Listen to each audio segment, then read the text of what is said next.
Night Owls at Bowes Railway. George Atty, aged 18, 4 tubs became uncoupled and cut him to pieces. George Earn, aged 21, not expected to live after the roof fell and crushed him. He left a wife and 7 children. John Bailey, aged 16, killed by tubs moving. Joseph Bailey, killed in an explosion. Charles Ball, aged 19, killed in an explosion.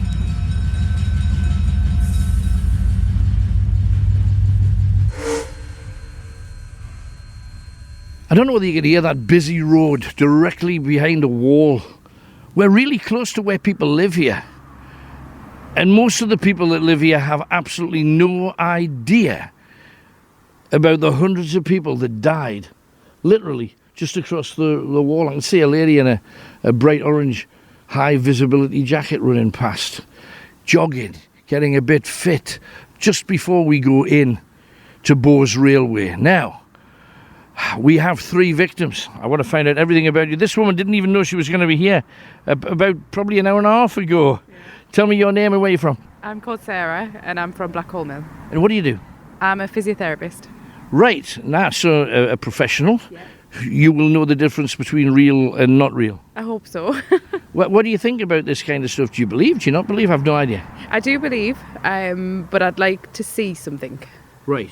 Okay. So it's kind of a belief. Just give me a full-bodied apparition and I'll be quite happy. Yeah. Okay. Well, would you be happy if you really saw him? No, I don't think I would. This place is incredible. I had no idea what it is. I think it's really going to surprise you. And I hope you get whatever it is that you want. So thanks for joining us late. Hello, what's your name? I'm Michelle. From? High Spin. Right, tell us, what do you do? A little bit about you. I'm a student. Right. I'm 29. Uh-huh. What are you studying? Biomedicine. Right, it's another professional. It is, yes. I think the best ghost hunt we've ever had was 3 nurses, theatre nurses from the Queen Elizabeth Hospital, and all of them sceptical. They all left white as a sheet and going grey by the moment. But I would love to think that you'd get... What do you want from tonight? I'd like to see something. I don't want anything to touch us, but I do believe and I want to see something. Right, okay, positive. Now, Jazz. Hi. Hello, where are you from? Ponteland. And what do you do? I'm not working at the moment. So, why are you here? Well, I believe, but I've never seen anything, and I want to see something, basically. Right. So. Okay. When I read your letter, your family have always said, "Stay away from the dark." Is this right? Yeah. Well, I think a lot of Asian families do. They tend to. They don't like to talk about things like that. Join your hands together. Let's get you ready. This is almost sacrificial. So, no, Tony, you're going to have to do this. Close the circle. Thank you. It's just a protection little ritual. It's a prayer if you choose. It's a poem if you don't believe. Okay? So just repeat after me. Hail to all who walk in shadows. Hail to all who walk in shadows. Tonight we crave to enter your world. Tonight we crave to enter your world. Let us hear your whispered voices. Let us hear your whispered voices. Let us feel your gentle touch. Let us feel your gentle touch. Let us see you move around us. Let us see you move around us. We are seekers tonight. We are seekers tonight. In honour and respect. In honour and respect. Walk with us this night. Walk with us this night. Protect us from all harm. Protect us from all harm. Show us the glory of your majesty. Show us the glory of your majesty. Tonight we belong to you. Tonight we belong to you. Happy Mother's Day. Right. You ready? This site is said to be thoroughly haunted by a variety of characters that show themselves to the people who work here and visitors alike. During the day they see people. But the buildings here date back to 1826. Before that, there was a major battle right here on this ground involving the Scottish hero William Wallace. The village of the Spring is what was called here, and it's called Springwell now, but it was called the village of the Spring. It was small. It was inhabited by 3 families, about 30 men, women and children, and Wallace's men, heading south after their attack on Newcastle, headed towards this village to get water from the spring, essentially, and to collect some food. The people here had been friendly and hospitable, saying that if you need food and water, we'll give you food and water, but just don't kill us, don't hurt us, don't rape our women. And Wallace said, fair exchange. They slaughtered some cattle, slaughtered some chicken, cooked some food, let them fill their water pouches in the freshwater spring. And just then, the English army that had been waiting for Wallace close to Lumley, which I'm not sure the direction, I think it's that way, they'd gathered a force, and they were saying, well, where are these Scottish people? They should have been here by now if they're marching south. So they decided they were going to come into the village to rescue the families that were already safe. They weren't not under any threat. Being outnumbered almost 4-1, the Scots heard that the troops were coming, and they scattered, leaving the English troops in their formations, shooting at shadows. The captain was a man called Van Boyton, a Dutchman, ordered his men to wipe out the Scots and take pleasure where you find it. Now this means you can steal anything and rape any women that they found, usually Scottish camp followers. This time the only women they found were the villagers' wives and daughters, and some of them were raped to death here. The English visitors tried to explain that they were killing their own people, but bloodlust and the other lust had already kind of taken them over. By morning, the villagers had been massacred. Only 2 young women in their teens remained. The small children had been thrown alive onto bonfires. The men hacked to pieces. The 2 girls sought out the captain and told him that they had killed no Scots. They were murderers and rapists of their own people and must face a court. Instead of that, he ordered the girls to be executed, and they were hanged on the trees nearby. So this is not a place of justice by any stretch of the imagination. Then the attack was reported to the king as a gallant victory by His Majesty's forces against the Scottish army. So when you read your English history, it's biased because it's written by the winners. It's not written by the losers. Anyway, the Scottish reported it very differently, saying that despite being almost surrounded by English soldiers, not one Scot was killed, although they took the lives of 17 men before vanishing into the countryside.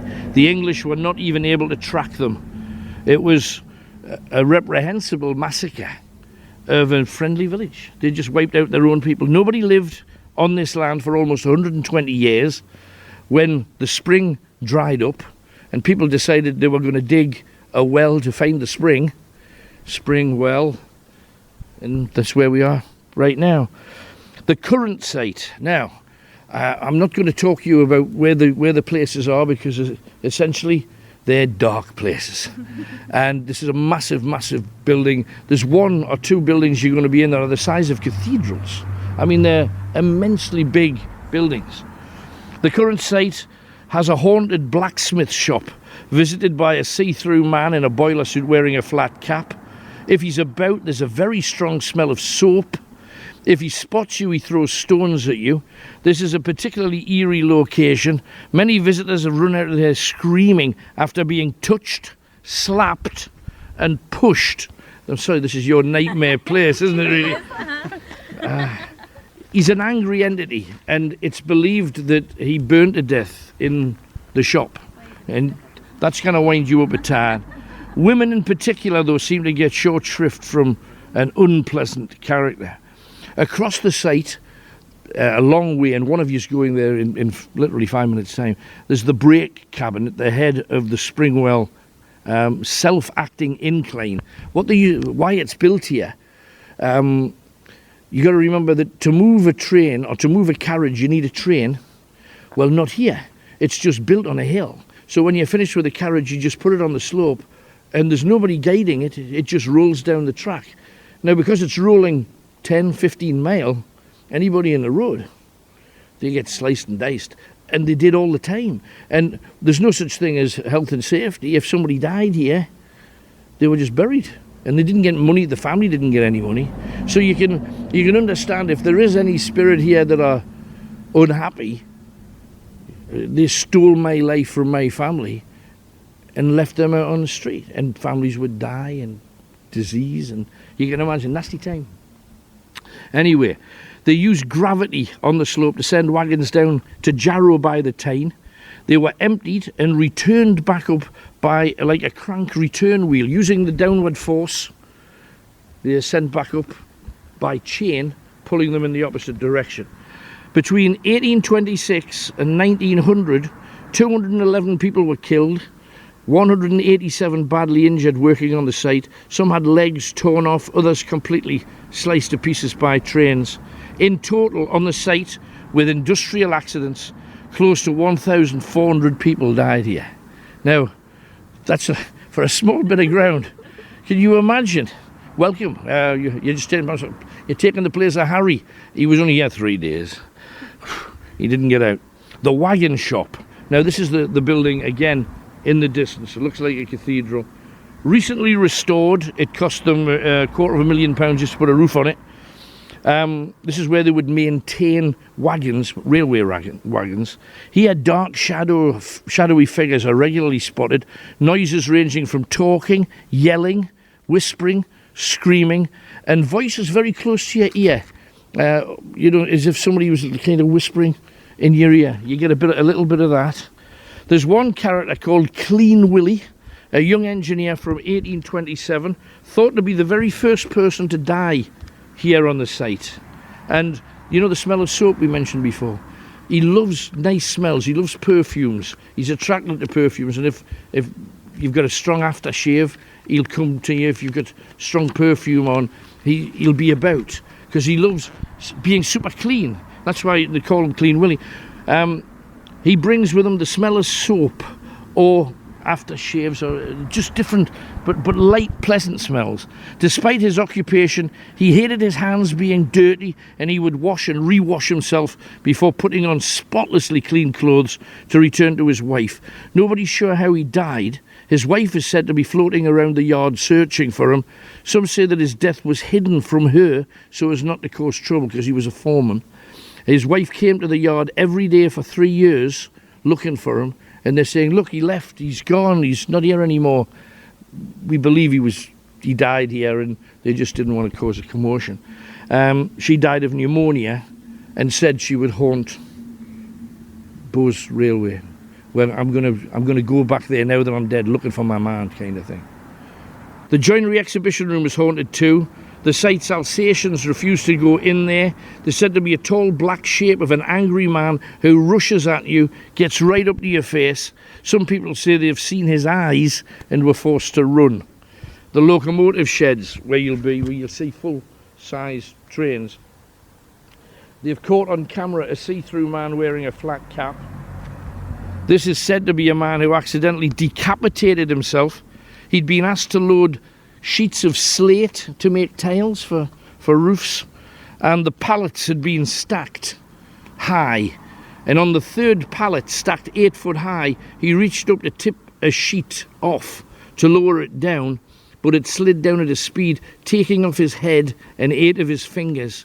Many trains were used underground, and trains underground cost as many lives below ground as they did on top.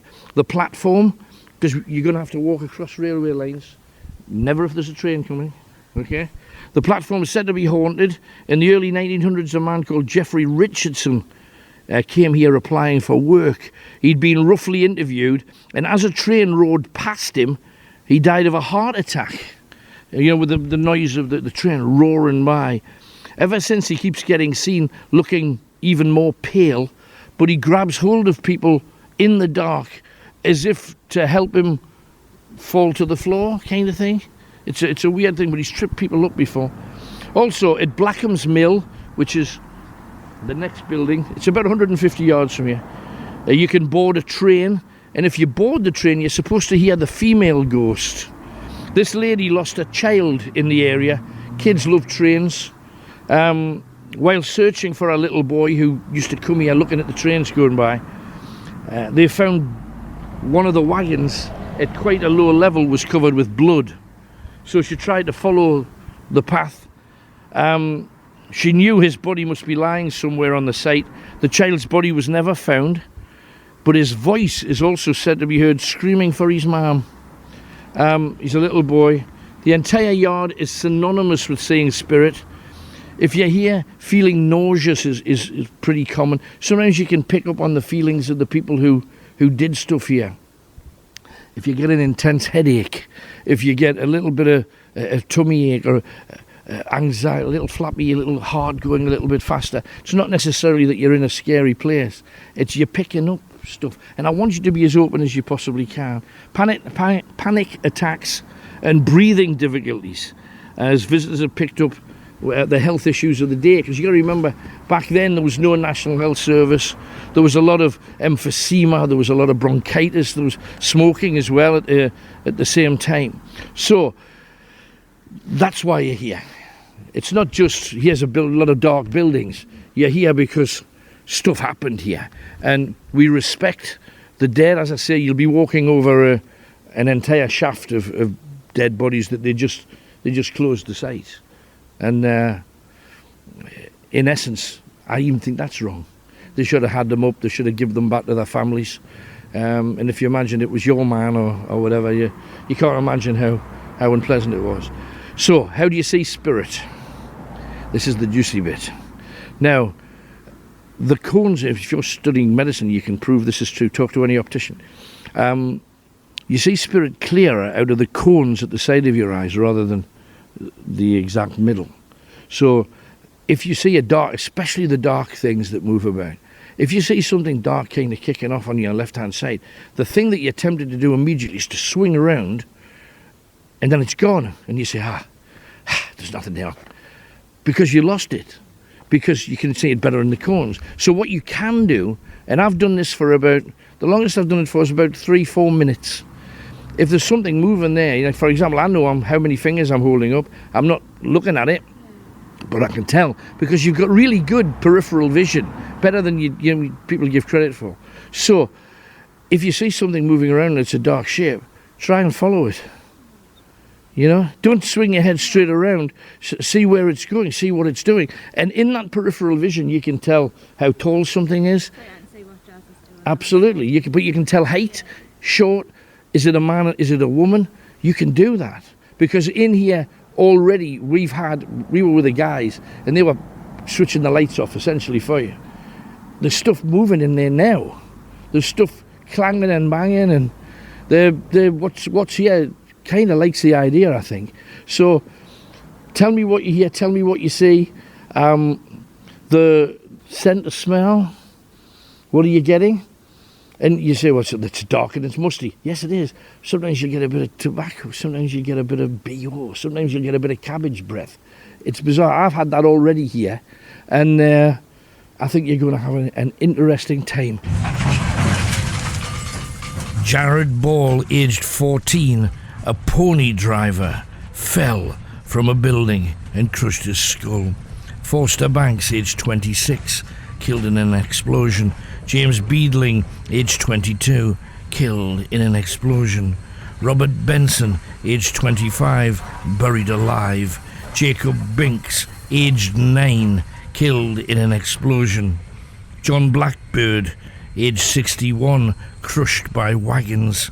George Bogan, 27, killed in an explosion. Night Owls at Bowes Railway.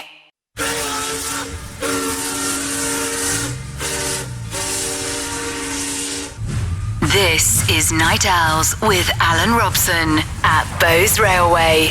Frank Brown, stoneman, fell from a ladder, crushed his skull. William Buglas, horsekeeper, set on fire. David Kane, killed in the 1869 explosion. George Clones, aged 12, killed in an explosion. George Cook, aged 55, trapped between two carriages and crushed to death.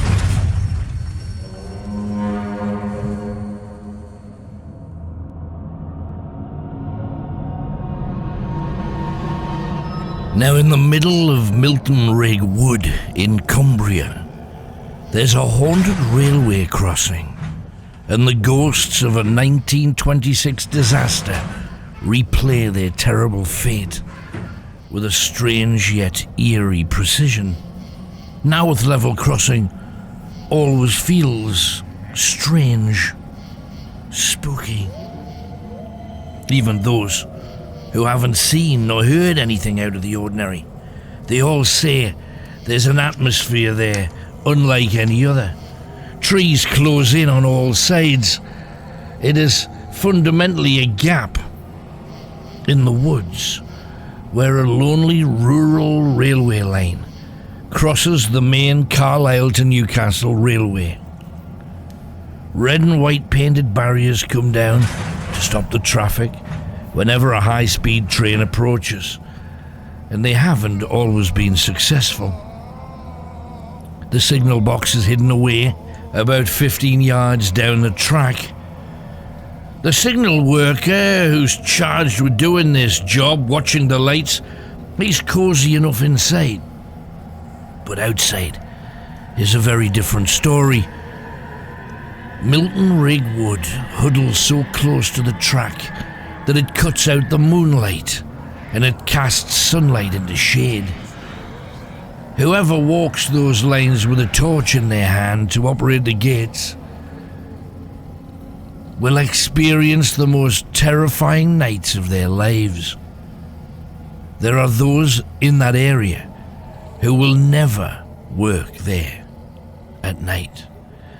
Dennis Simpson, he's a down-to-earth fella, a practical enough Cumberland man, and he worked on the railways for almost 30-odd years before he retired in 2004.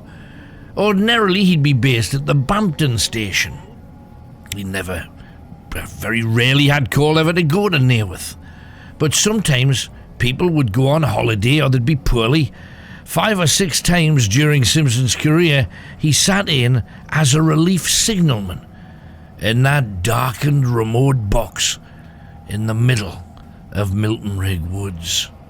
And every time he was there, he heard them. There were children in those woods screaming for their mothers, sobbing in pain. Now, the first time he heard them, he ran and ran and ran back to the signal box and searched to save them. But they're not there. They had died decades before, and every member of the local emergency services and his colleagues from Naworth could have told him that.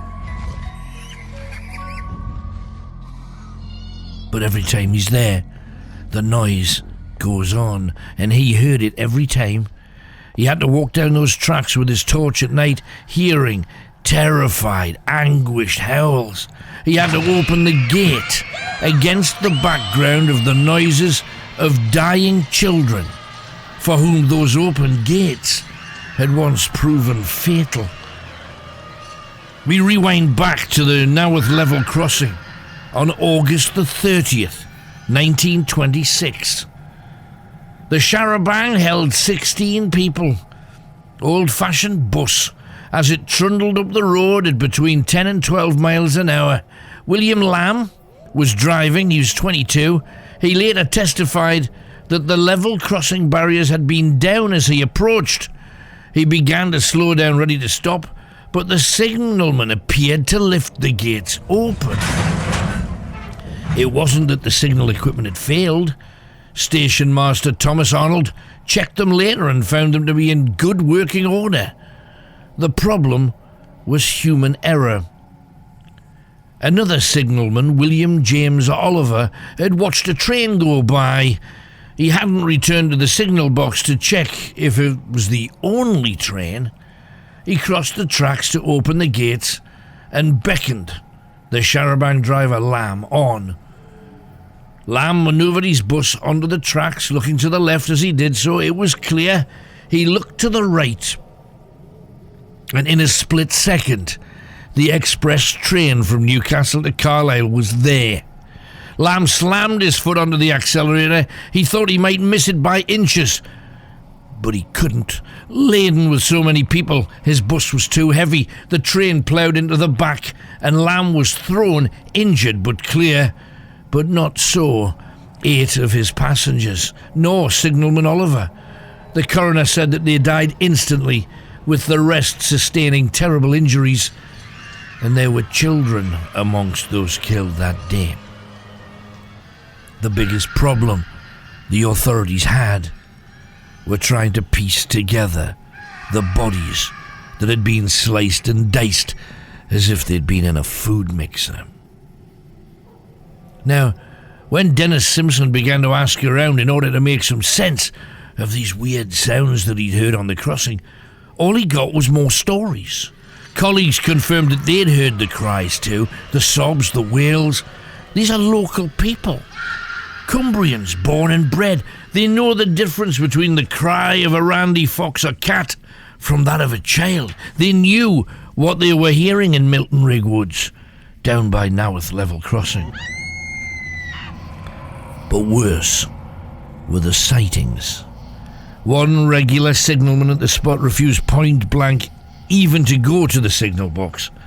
He could do just as well sitting in his car alongside the crossing itself.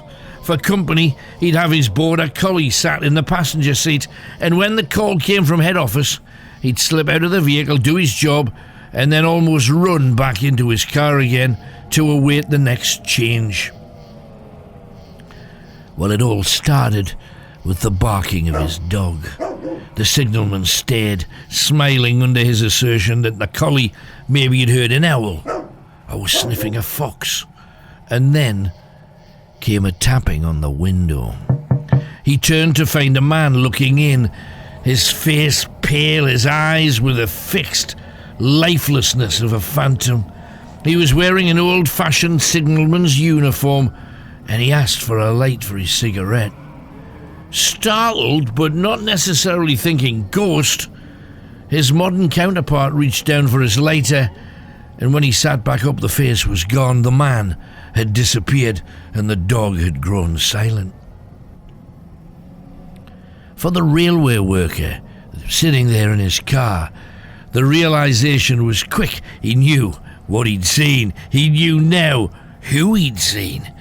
And he was not the first, and nor would he be the last, to come across Signalman Oliver, desperately guarding his gates, maybe trying to make amends by making sure that they would never be prematurely opened again. Or maybe he was still trying to find those lost children crying in the woods.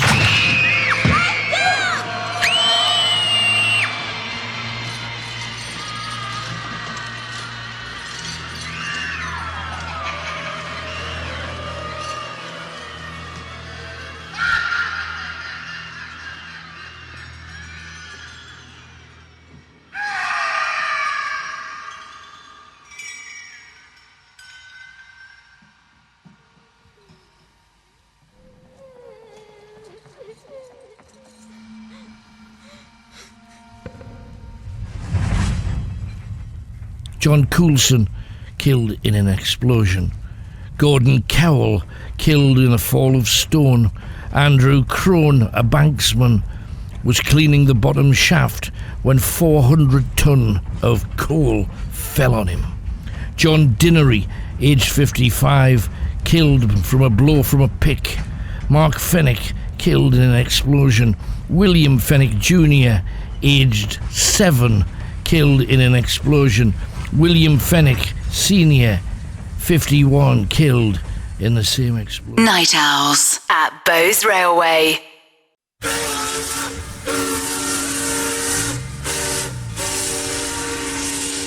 This is Night Owls with Alan Robson at Bowes Railway.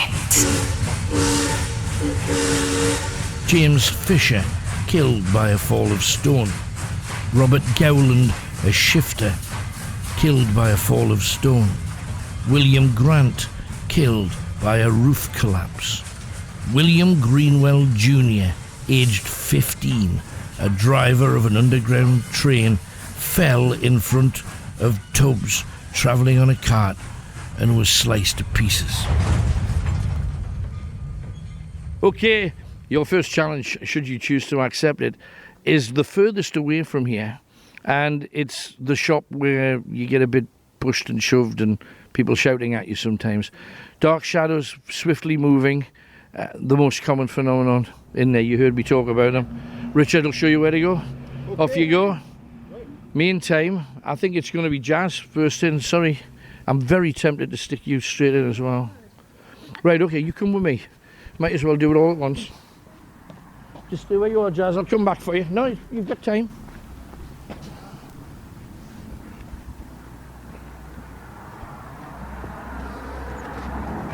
There you go. This is what you wanted. That's what my dad wanted. That was what your dad wanted. Right. This way. Is it this way? Yes, it is. Watch it, the floor falls away. Okay? You see the staircase? That's the one that Richard was photographing? Alright, yeah. Okay. Don't touch the box for obvious reasons. Right. I think up here. And we'll give it a little bit of time. Okay, now the thing is, you'll never find your way out without hitting something. No. So please don't run. You'll be here 10, 15 minutes tops.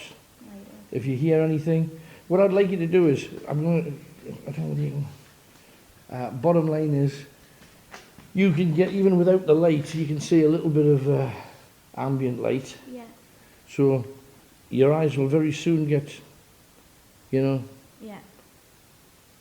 So tell me what you see, tell me what you feel, but keep talking. Okay. It's a trick, okay? Right, and someone will come back and get us when they're ready. Within a day or two, there'll be. Oh, brilliant. there'll be I'll somebody just- this I'll way just, yeah. No, we're here. If you get anything, if anybody touches you, barges you, if you get any of the feeling, the touching and what have you, and you get freaked, shout out. I promise you there'll be somebody within 100 yards to get here quick, and you'll hear them coming quick, okay? Right, okay. Right. Right, thank you. Good luck. Thank you.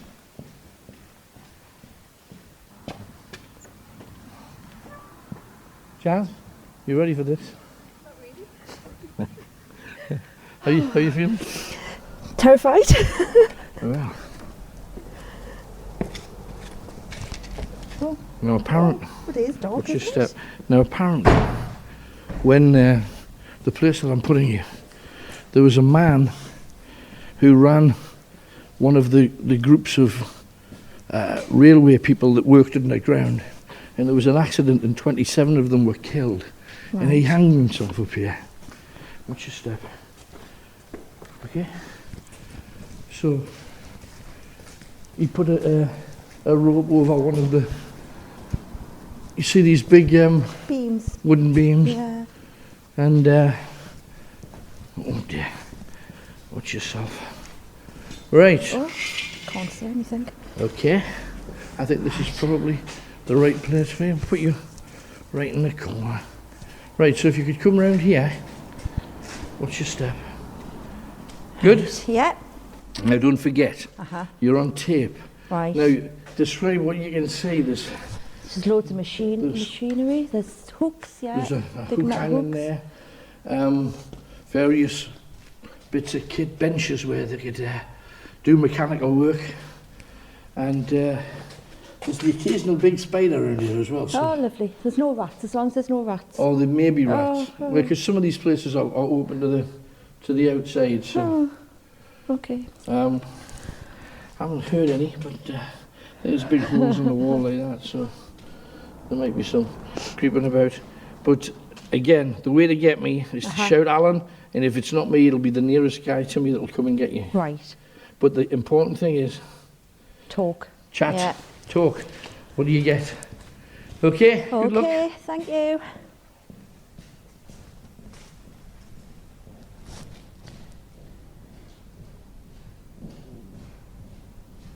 Right, well, Alan's just left. It's totally dark in here.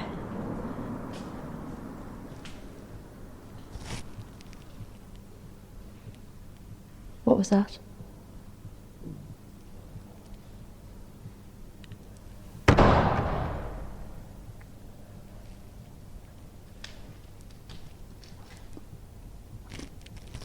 I'm surrounded by loads of machinery.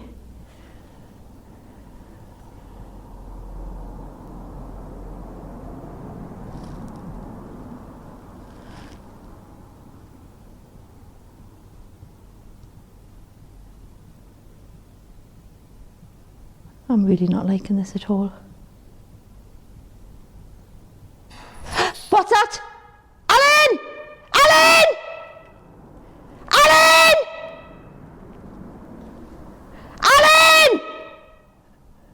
Oh my God.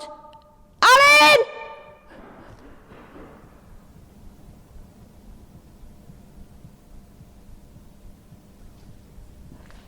Oh my God, I really don't like it. There's something there. Alan!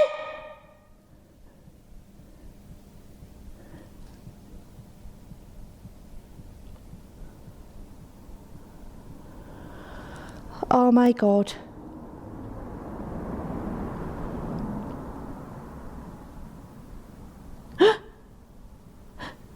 Right, there's something. I've just seen a flash of light.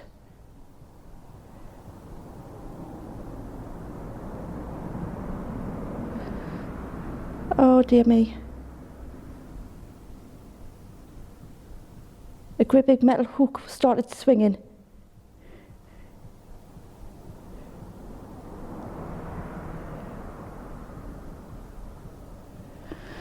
My heart's racing.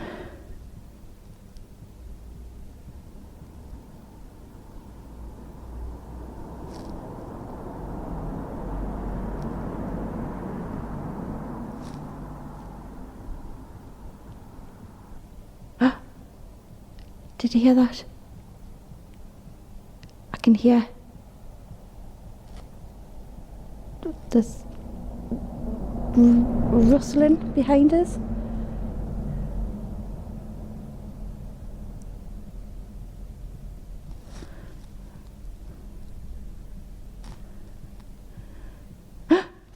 Right, I can keep seeing a flash.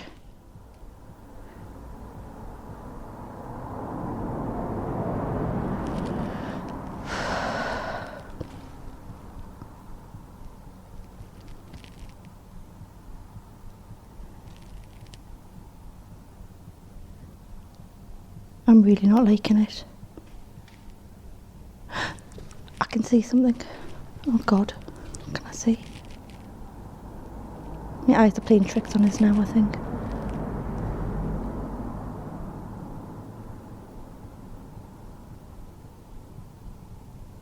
I feel like there's something beside us.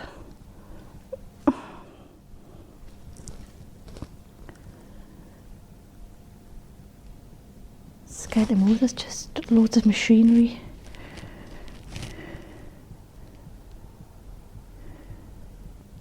Is anybody there? Is there anybody there?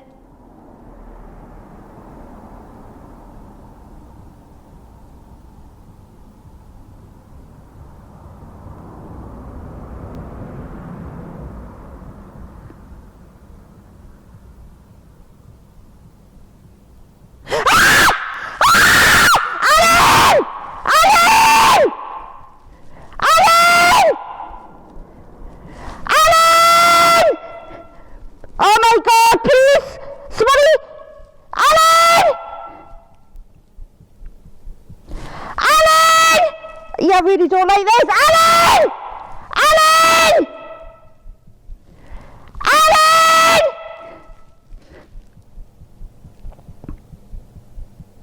Please get me out of here. Alan! Alan! Richard. Oh God! What? I need to get out. What's the matter? Oh God! What is it? I felt something come and touch my head. You what? There was a beam thing. There's a metal thing was shaking. Well, let's have a look. Tell us. Oh my God! Down here. I'm sorry. I'm in the workshop with Jazz. With Jazz. Right, Jazz. We heard the screaming across the car park. Can you tell us? I just don't like this. I think there's some sort of chain hanging down there. It was moving. A chain. Some sort of chain I could hear moving. I felt something go by us like that. Back of my head over there. Yeah. Yeah. I kept seeing like little, I don't know, like, you know, just some darting across, like little flashes. Yeah. Oh! What was that? Did you see the darting across? What? I just seen a light thing up there. Yeah, it's funny that. There was as well when I was standing there, I could see like a light Is there a camera or something set up here? No. There was, when I was standing in that corner, there was a flash of light coming about from about here. Their alarm system or something. My batteries are going flat as well. I put new ones in before I started, and this often happens on ghost hunts. Oh, does it? Yeah, I'm absolutely shaking. There's got to be like a chain. I could hear a chain. What did the chain do? Like as if somebody like swung it. It rattled. Yeah. Well, you get lots of chains and things like that. I mean, you usually find, you see, chains on these, but you No, it was like a really heavy one. a heavy one. A really heavy one. Was it? Yeah. You heard this? I heard it. Yeah. It was just more. That was the first time when Alan left. After he'd locked the door, about a minute later, there was this rattle of a chain. Okay. So you're rattling on the chain and something touched you. Yeah.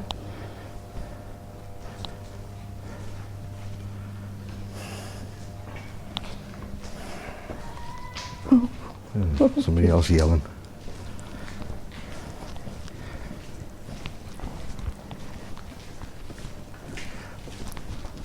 So you've settled down a bit now. Yeah. Right. Right. Who closed that? Well, it wasn't me and it wasn't you. Right, the door's just slammed closed. I'm with Jazz and we are 20 yards away from the door. And there's no wind. And the door's They're just closed. Right, I'm not liking this again now. Ralph Hall, aged 18, crushed in between tubs. George Harold, aged 17, crushed between wagons. Thomas Headley, aged 15, killed in the explosion. James Henderson, aged 30, killed in an explosion. Robert Heron, aged 26, buried alive.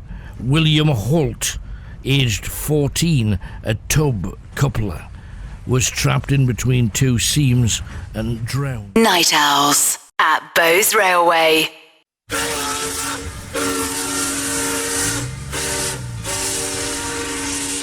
Night Owls at Bowes Railway. Samuel Hood, aged 12, killed in an explosion. Henry Hook, aged 23, a pick in the face. George Hunter, aged 17, killed in an explosion. Lawrence Hunt, aged 37, killed by a fall of stone. Clark Jefferson, aged 16, a roof collapse. Jordan Jr., aged 30, killed by a fall of stone.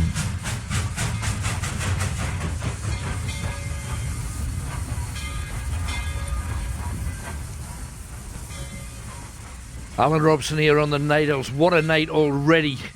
Jazz is completely freaked. She expected none of this. Her family told her none of it existed. She's had a heck of a shock. Let's cut across to Sarah. Okay. It's really, really dark. Oh no, they've shut the door. I can make out the outline of trains. It seems really still, like too still.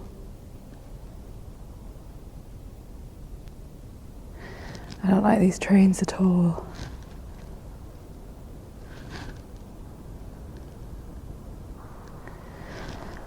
Alright, I'm trying to have a look around and see what is in here.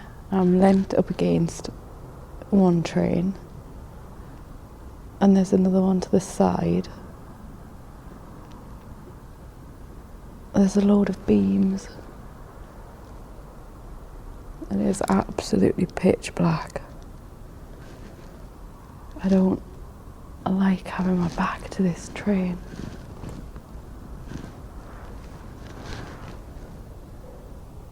I keep hearing something and I can't work out where it's coming from. It's like little pebbles. But this is just a solid concrete floor. There's definitely noises in here and it's moving around. Something's moving up there and there is nobody else in here. What the hell is that? What was that?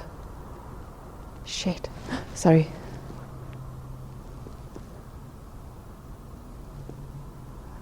That was, oh my god, my heart is racing.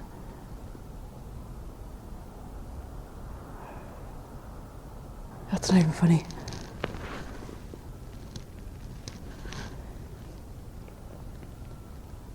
That was where the pebbles were coming from as well. Screaming already. Shoot. And it's the furthest away.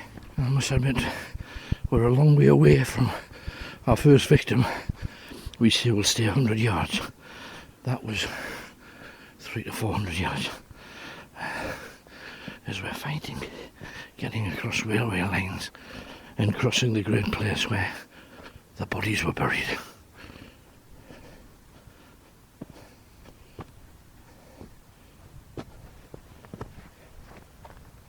Hello? Hello? Just me? Oh god.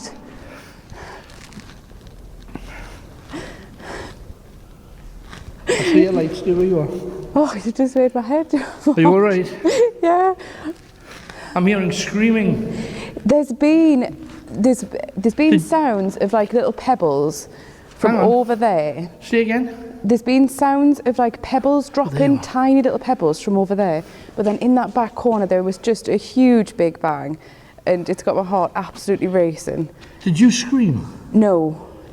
The girls at the other end are screaming then. I came running and thought it was you. No, there was a big bang over there, but Right. no, didn't scream. It's freaked me out because So it you had has little got pebbles over there? Yeah, but there's nothing that they could be coming off. I was trying to have a look over, and because there's concrete floor, there's not anything on the floor. No. And then there was a huge big bang from the other side of that train, in that From top inside? corner. Yeah, it seemed to come from inside it.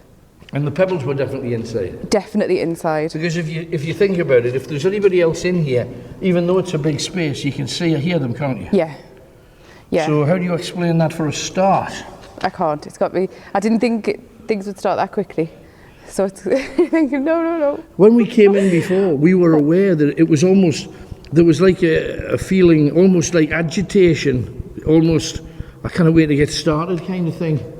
I felt that it was too quiet when I first got in here. And I said, it just feels there. Did you hear that? I heard that clearly. It's Oh. over. What? It's over in that corner. There it is Let's go, again. let's go. But I don't want to. Come on. It's there again. What the hell? There. There's something. Right, and it's a, God, that hook doesn't help. no, oh, that's it. Yeah, we just walked past the big metal. We can make noises too, can you? Is that like an office in the corner there? Don't know what it is. It was definitely over here. Yeah, I heard it. Oh, it's like a reception. You know where you buy your tickets, isn't it? Yeah.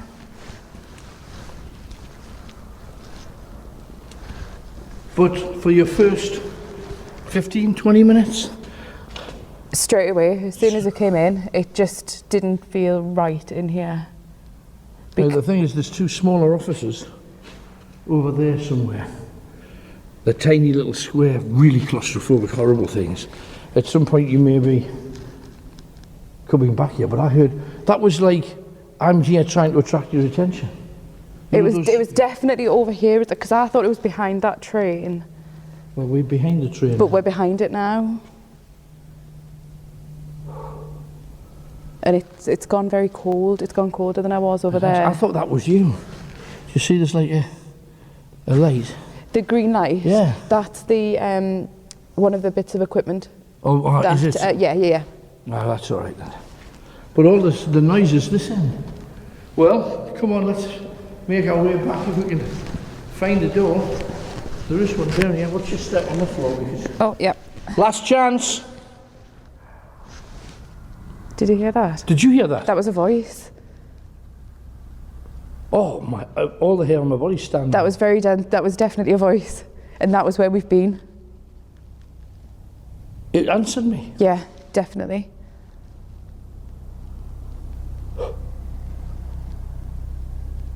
And it's back where we were. Right back over that way, because we're now at the door.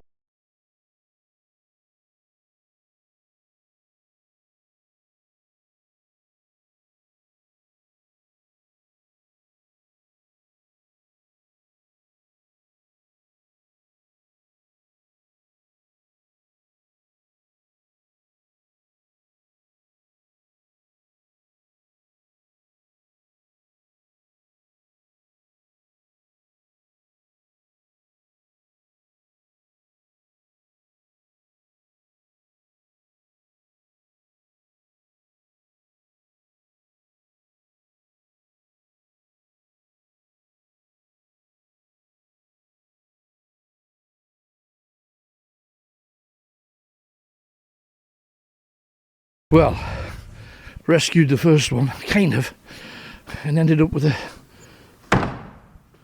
It's just me. What's happened? Hang on a second, Jazz is here. Jazz, come out. First things first, tell me what happened. What happened? It was down in the bottom corner, and you know when you walked out and left, not long after, there was it sounded like a big heavy chain was swinging. And then I could hear chains in there. Yeah, well, it sounded like a really big heavy chain. It just sounded like it was swinging. Then I could hear like rustling noises, and then I felt, inside. yeah, right. And then I could feel something beside us, and I felt something touch my hair, and I was just screaming.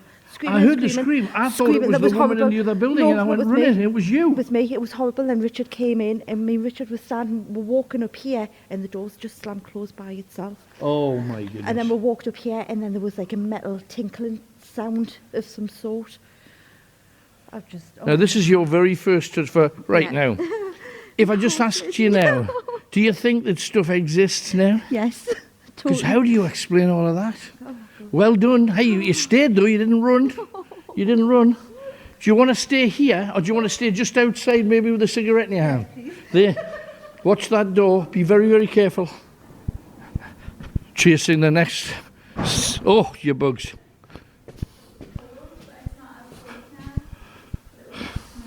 Oh, steady.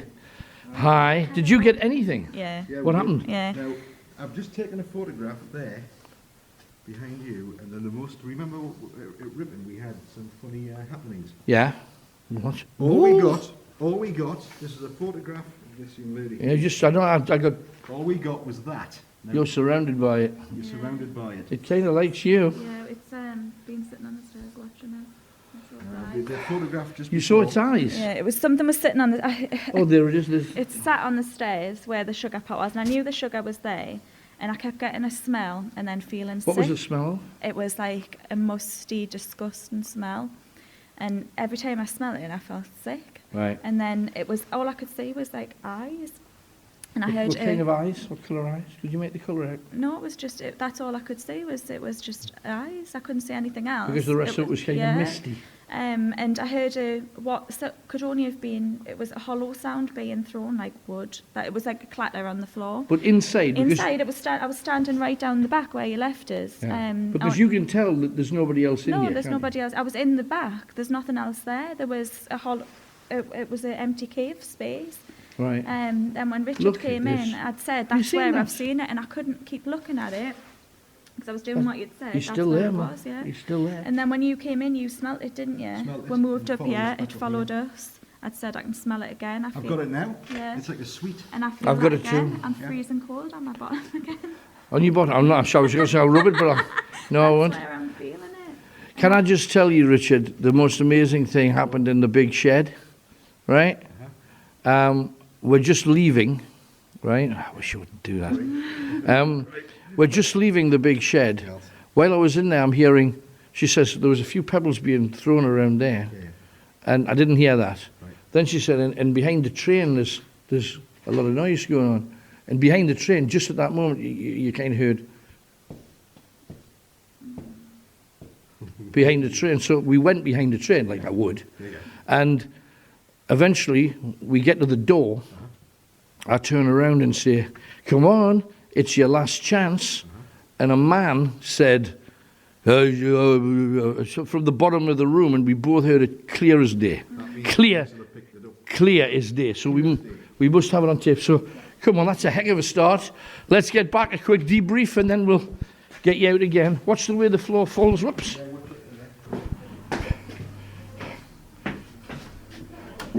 Right, before anybody says anything, grab a seat. You all right? She's having a cry here. She's having a cry. Hey, I heard this. First things first, I can only say what happened. I'm outside, I hear a high-pitched scream, not realising it's Jazz. Did you hear her? I don't think you... I don't... And when you're somewhere else, you think, my turn next. But honestly, Jazz, I'm so sorry, because I thought it was you way over on the other side, and I thought, it's going to take me longer to get across. So we went across. We heard... tell me the most vivid things that you heard before I got there. Before you got there was little pebbles being moved across in front of me. Well, this is inside? This is inside, and I checked the floor. I even bent down to check the floor, and it was concrete, so there wasn't anything that could have done that. And then there started to be loud bangs over in the corner of the room, behind the train. And it had done that twice when you came in. And then when you came in... When I came in, she stood me up and says, that's where the pebbles were. And then she says, and there was some noise behind the train. And the second she said there was some noise behind the train, there was... I don't know whether it was stuff falling or it was like heel noises almost. Not as if it was walking towards you or anything, but just kind of... We got about 4 of them clearly. And then we looked at everything. We went to all the places where the noises were. And then, just as I was coming out, I turned around and I said, come on, it's your last chance. And what happened? A man replied. A man's voice replied. We couldn't hear what was said, but it was a really low-pitched, kind of growly voice replied. Kind of like, yeah. And you kind of go, I thanked him for it, like I would, like a mad fool. And asked him to do it again, and we got another few little noises just to the left-hand side, and then we came back because just as we were doing that, there was a bit more jazz in the air, let's just say. So, Jazz, as soon as I left you there, what happened immediately afterwards? There was like a heavy chain started rattling. But you see, you're inside, you didn't touch anything. No, I stood where you left us, and as soon as you closed the door, this chain just started shaking. I could hear it rattling, so I started screaming then. Right. That was the first one of them, eh? That made me run towards you. It was a chain of events, literally. So then what happened? And then it calmed down, and then I could see like things, like it looked like a light. There was like a light, just like seems to have darted across the floor. Like No, it was like white, like a white light. You mentioned you saw that too. Yeah, exactly. Just like a flash. Yeah. And then flying in front of you. like that. Yeah, that's the way it was like We going. couldn't have scripted this guy. Do you know what I mean? And then I heard like rustling noises, and then I could feel something was there. You just know, and I could feel something, and then touch me hair. And that was Stroke your it. hair. That was it. Not that And that screamed the place down. That's when the rest happened. Now, at the other end, there was somebody else who didn't want to be there. It was my dad's idea. I'll blame him. So what happened? It was fine when you left. I was just describing what was in the room, and I was fine for ages. And then I felt like I was being watched. And on the stairs where the sugar pot was, I was standing directly in front of those stairs. And I saw those lights, and I thought it was because I'd closed my eyes. You know, when you open your eyes and you see stars, I thought it was that initially. So I've put it down to that until you've just said that. And then I saw eyes, and they weren't coloured, they were just normal eyes, and I couldn't see anything else, just eyes. And then I heard what I thought was wood behind us, but there's no wood behind us. It was just an empty stone wall that was being thrown on the floor, and it was like a clatter, like a hollow clatter. Inside, yeah. I was just in a wall behind us, and then I kept getting this smell, and then this sickness, like musty, strong, disgusting smell, and then a sickness wafting feeling that kept going and coming back, and then again this feeling of being watched. And then Richard came in, and took photos, and it was on the stairs. We've got photos of it on And the stairs. every time I moved and he took a photo, it Clear as day. was following us wherever I went. But the weird thing was, when I was just arriving there, you know when you walk into a room and somebody takes a picture and you kind of go, whoa. I was in that picture with you, and the picture is just missed. And it's following her. So, that is lap 1. Usually we do 5. My goodness. How you feel about this already? I mean, you look a tad nervous. I think I'm going to pass out. William Lyle, aged 13, assistant horse driver, run over by wagons and cut into pieces. Michael Madison dropped down dead in Springwell Colliery whilst doing his job. William Madison, aged 21, killed in an explosion. John William Manister, aged 40, a roof collapsed. John Martin, aged 9 years of age, killed in an explosion. Joseph Mason, aged 23, killed in an explosion. Alexander McGee, aged 50, killed in an explosion. Night Owls at Bowes Railway.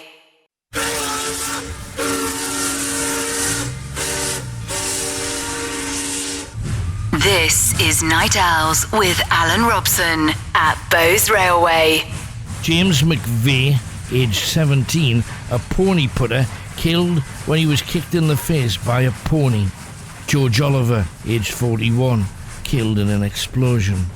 George Oliver, aged 29, killed in an explosion.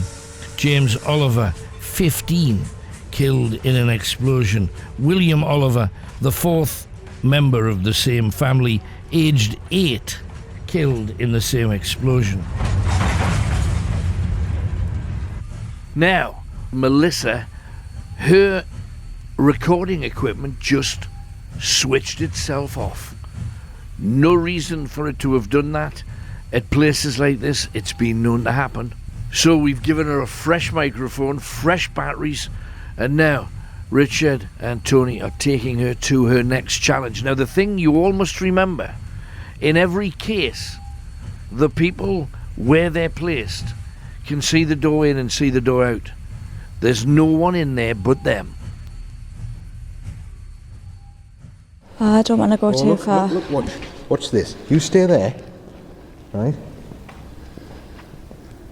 Yeah, what does that mean? I wonder if presence followers or media costs. No, it'll be me. Do you think? Yeah, the followers everywhere. Okay. No, the followers everywhere. Right. Yeah. I'm going to stay here. You just head towards it. We'll see what the range is like. Just keep on going. Slowly. Look. Right. Okay. Is it me? It could be the pair of us. We're both standing here, and it's absolutely out. Yeah, the followers. Right. Okay. If we go down to the bottom. I don't want to go too far.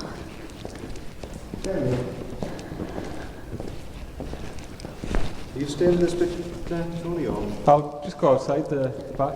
Don't go too far, No, I'll be honestly. I here, can't don't after worry. saying that. No, I don't worry. It's because something's followed us. Don't worry, I'll be here. I'll be here. Right, well that was fairly conclusive. I think something followed you. Yeah. I know what they do all the time. I knew this was going to happen. Hang on a sec. Just stay there.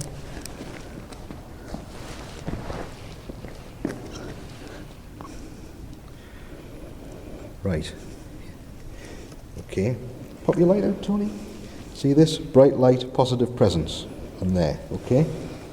So, I'm holding the ghost candle, and I'm just going to move it towards you.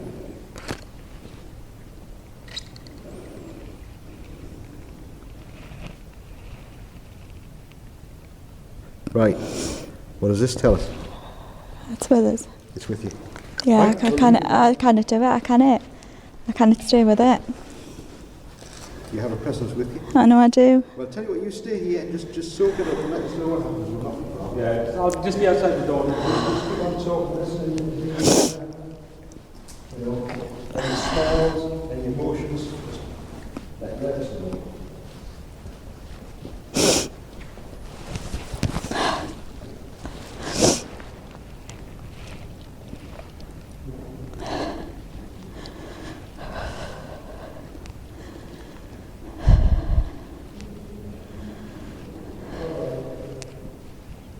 They're leaving us now.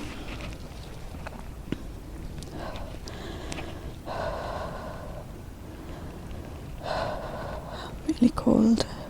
I can hear them shutting the door.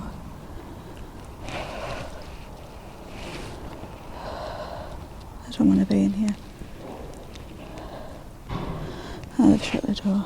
I don't want to be here. It's just that there's something with this. I don't want to be here.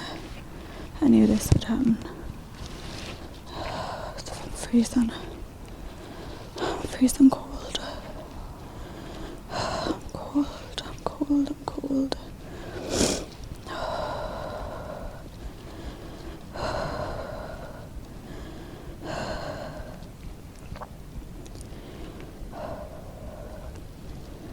I feel like I can't breathe.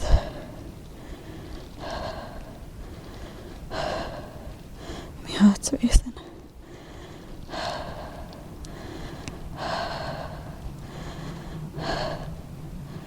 I feel like I can't breathe.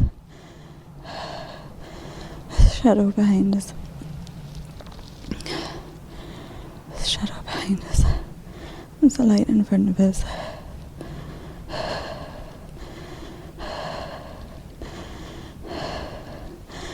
don't know if you can hear us breathing, but I can't breathe.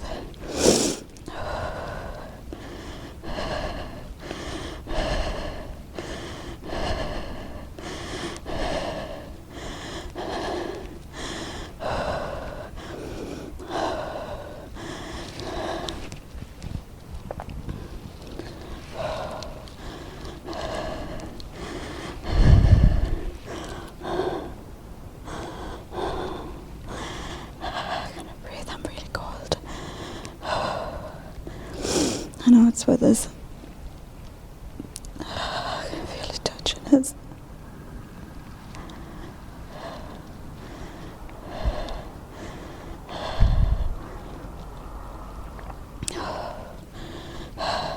Tony!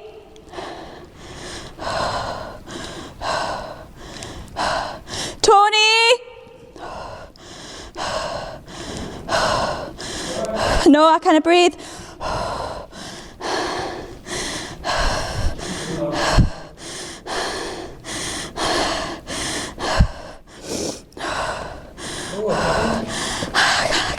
No. Oh, come here, hurry. I've got you, man. It's alright. You need some fresh air.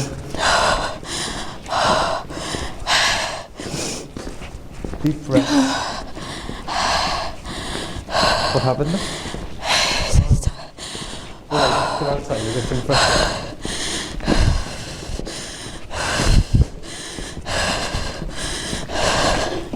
You need some fresh air.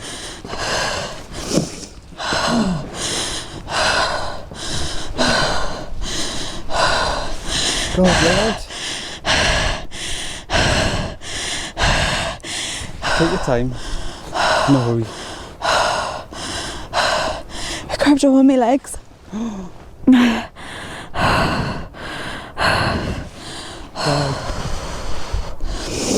I went all... I can't breathe. I went all like I was going to have a panic attack. My chest started racing. I kept thinking, I can't breathe. I can't breathe. And I went all prickly. And I grabbed a hold of the bottom of my legs and shook us. And then I felt like I was going to faint. Bloody hell. And that's when I shouted at you. God, that didn't take long, did it? You were in there about 2-3 minutes. I knew it was with us as soon as I went in. Yeah. It obviously followed you. Yeah? I knew it would. From that place. Right. Well, we're not going back in there. Do you want to come and get out of this place? An evil place, isn't it? Yeah. It's a horrible place in there. Edward Price, aged 40, killed in an explosion. Robert Price, killed in an explosion. William Punchin, a brakeman, was killed by the fall of a large piece of timber down the shaft. It weighed about half a ton and crushed him flat. He left a widow and 6 children. Night Owls at Bowes Railway.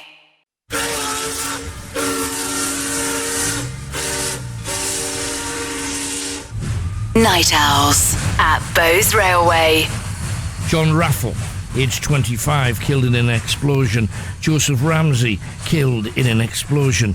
G. Ridley, killed in an explosion. John Ridley, a driver, his head was caught between the tub and roof and he was decapitated. Lancelot Ridley, aged 18, killed in an explosion. Joseph Ritchie, aged 30, killed in an explosion. Robert Ritson, aged 32, deputy, an experienced man, killed in a stone fall.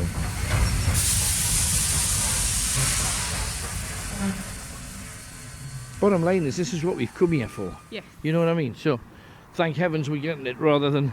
Oh yeah, definitely. But... I'd rather be listening. Yeah, well... I've learned my lesson. People think it's going to be like other people have ghost hunts, you know, and I think people chuck a thing or, you know, do a little something. Let's have a seance where somebody, you know, move the glass or whatever. You okay? Yeah. Now watch your step, there's a paint pot there and the floor falls away a bit almost immediately. You got it? People do little fun ones and they charge money in. Whoops, oh, there's... Yeah, I've done that 3 times so far. But they charge money for this kind of thing, and I think the only way you can really experience is to... You managing? Yeah. Want to hold my arm? Yeah, it's just the way that the floor goes. Oh, and there is the staircase. Now... That thing's on the... Is there a light in that room? There's a little green light on the wall. No, under that door. Right. Don't touch... that's the... Right, yeah. That's the sugary thing.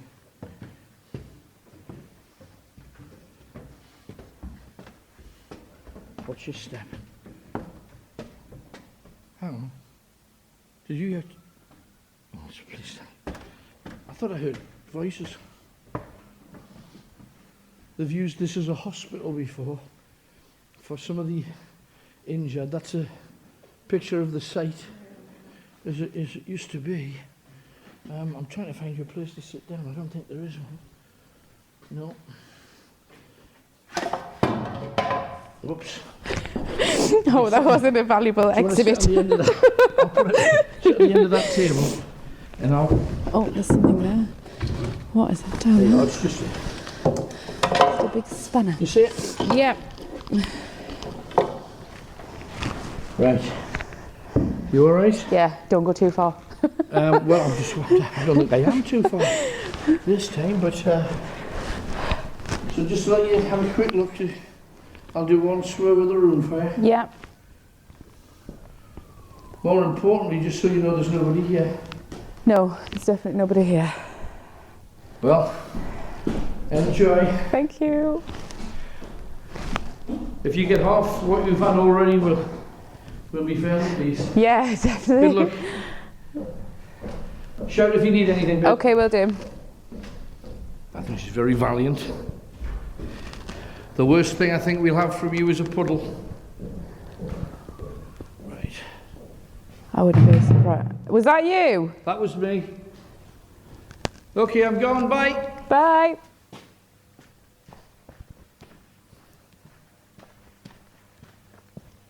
Do you know when you walk around places like this, they're very, very eerie.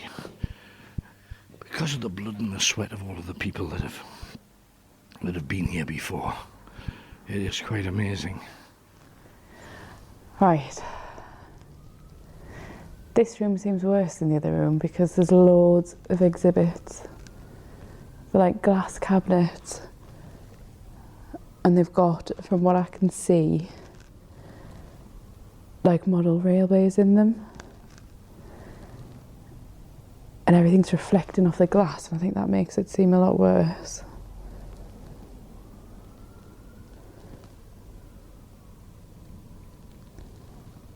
So I'm upstairs,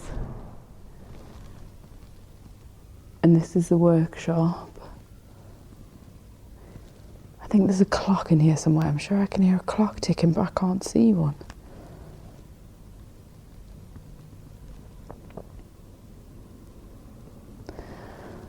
I start to feel really sick.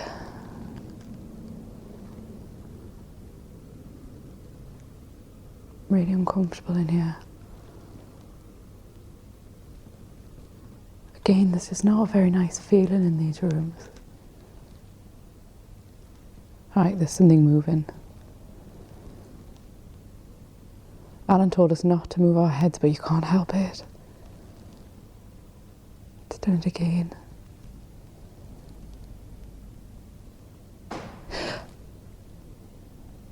Right, that was something over in the corner.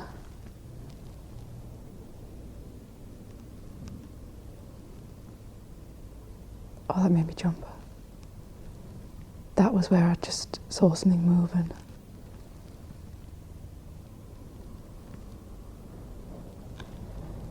That was footsteps. Alright, it's moving around me now. I'm starting to get really frightened.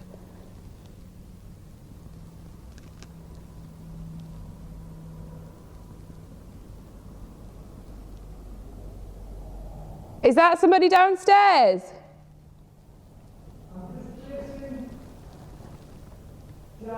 Just us. Oh God, there's been footsteps up the stairs. No, we've literally just come in. I'll come up and see you in a second. Oh my God. Those footsteps have moved from over in that corner to the stairs.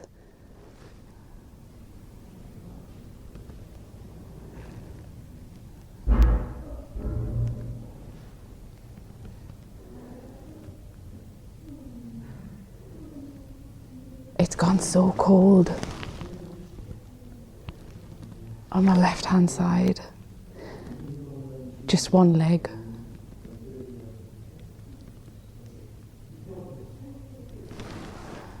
I can feel that it's gone really cold.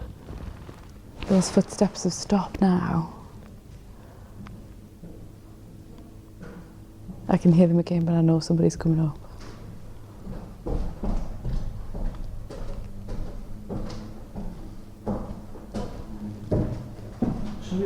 That's all right. It's just, there've been footsteps in here, and then I heard your footsteps downstairs. So I was thinking, oh my God, yeah, over there.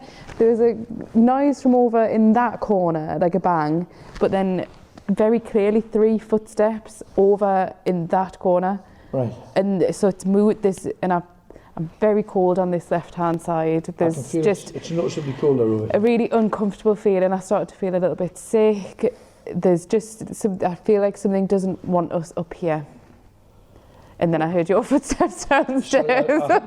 Jazz is downstairs. Just okay? Okay. Just so that you know, because if you do hear a scream, it's probably going to be here. Okay. And if it doesn't want you up here, I'll leave.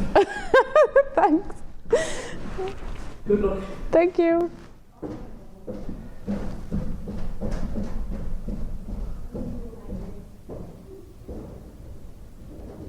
Okay, it's still really, really cold.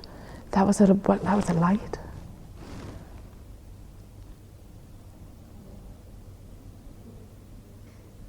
Oh, there's something over there now.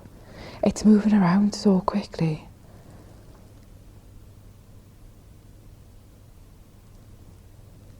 I'm shaking.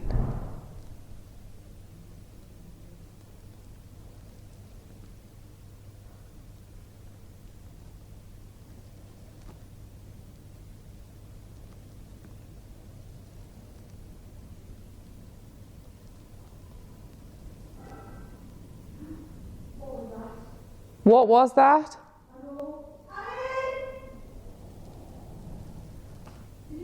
Yeah, I heard it. It's all right, I'm up here.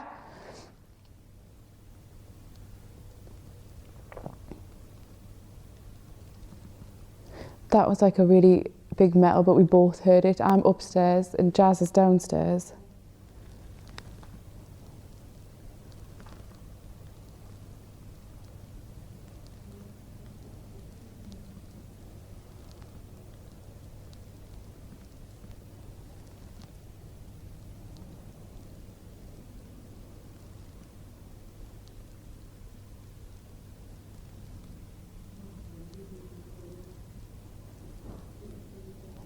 That was another bang.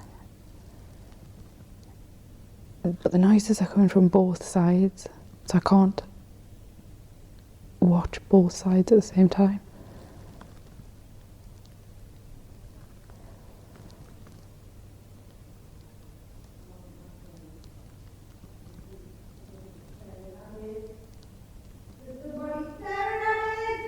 Right, can we come out, please?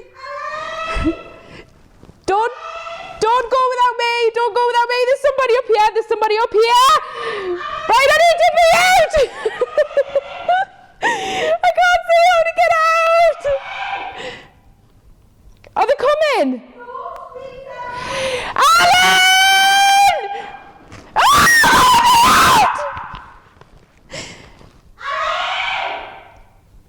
I can't even see them move anywhere. Are they coming? Alan!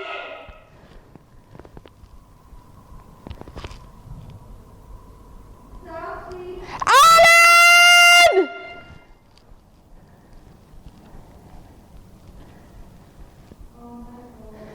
Where are they?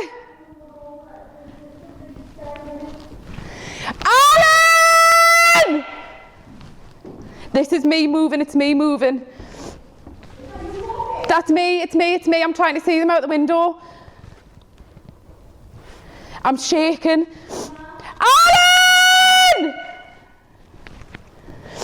I can't see enough to be able to get down the stairs.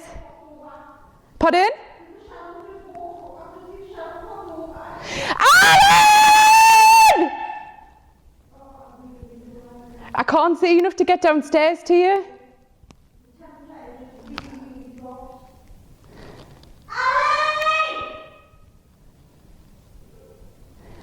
Is he coming?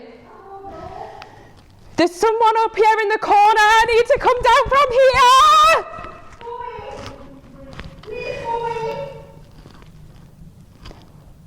Is he coming?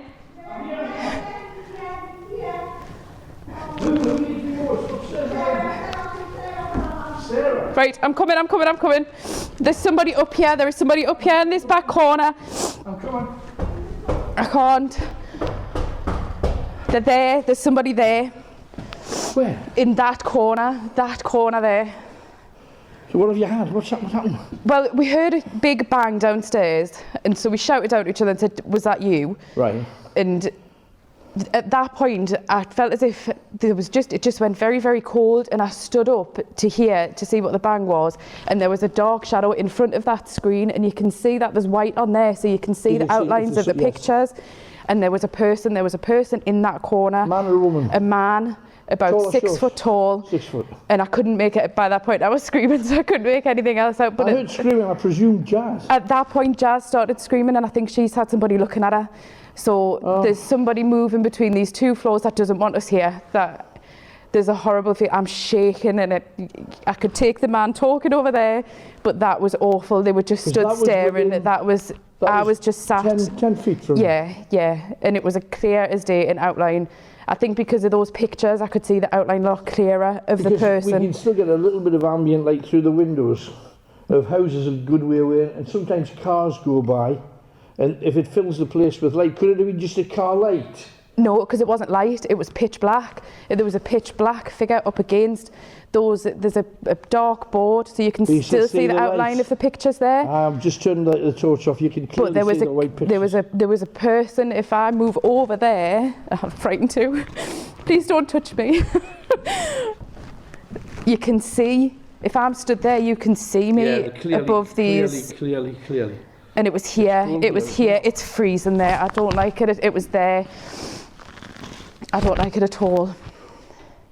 Can you use some more up here? I don't know. Jazz, are you staying downstairs?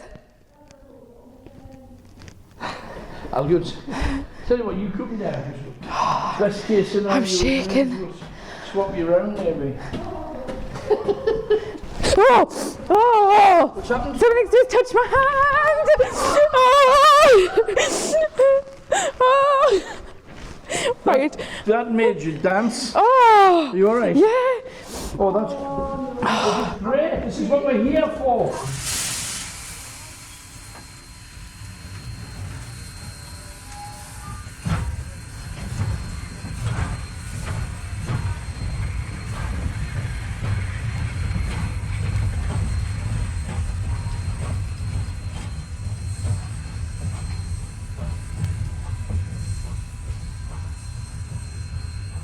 Now this whole place just seems to be loaded with stuff.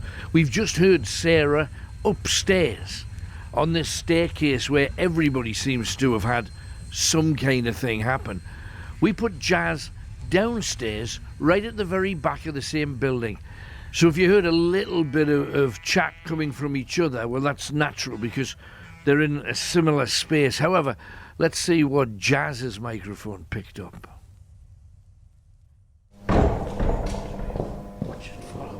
I feel sick. I have to be a little quiet because you think it's dead people. What's it for me? I don't want to do this.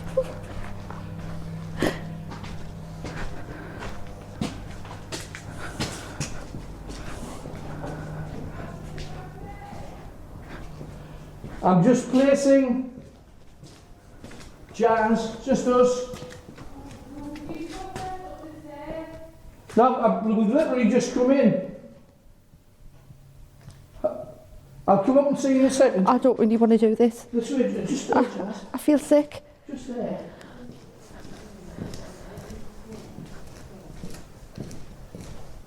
There you go. Oh. Can I get out that door? No. Oh no. Oh no, I don't want to do this. I wouldn't run, but you see the stairs are just there. Yeah. And you will hurt yourself. So if you give me another one of them screams, I promise you I'll be within about 30 yards of you, okay? Right. Okay. Keep talking this time. Okay. Alan's placed us in a corner. Really, really don't like this. It's absolutely pitch black. I'm really, really not liking this at all. Oh my God, I've just seen a shadow. Good luck. Oh my God. I really don't like this. Well, Alan's just left. So now it's totally pitch black. Various tools lying around.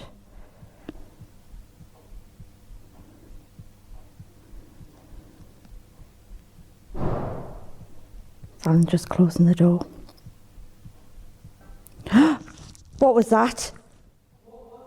I know. Alan! Did you hear that? Right, I'm just really not liking this at all.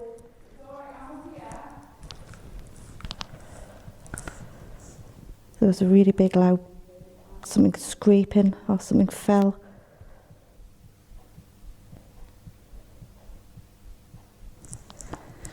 So when I stop playing tricks on you.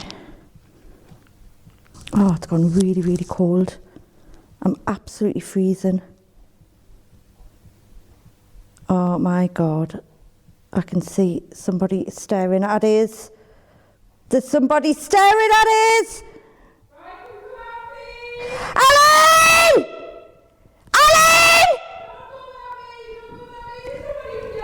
Sarah! Alan! Alan! Alan! No, scream, Sarah!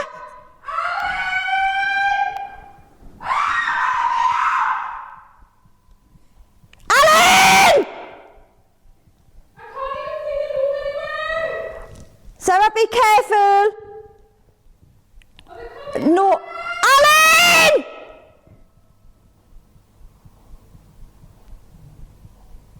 Sarah, scream.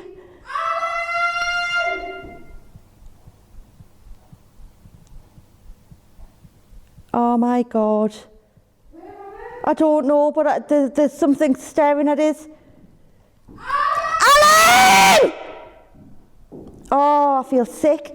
Is that you walking? That's me. I'm trying to see him out the window. I'm shaking. So am I. Oh my God, there's a shadow's just crossed over. There's a shadow's just walked over. I've just seen a shadow cross over. Oh, I really, really don't like this. It's absolutely freezing cold. The temperature is just really, really dropped. Alan! Do you know, there's something really satisfying about when you put people in places and they get it, they understand, they experience something that they would never get anywhere else, and it's only a thing that places like this can deliver. You know, bits of absolute magic. And yet we've got amazing people here who are prepared to give stuff a try.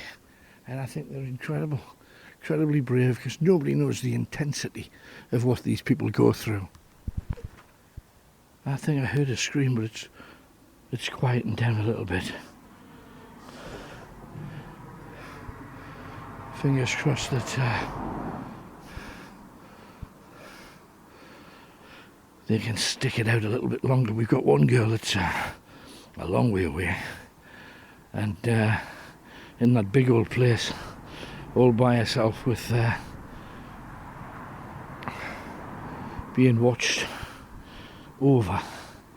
We like to think we keep a close eye, but you never know whether it's close enough or too close. But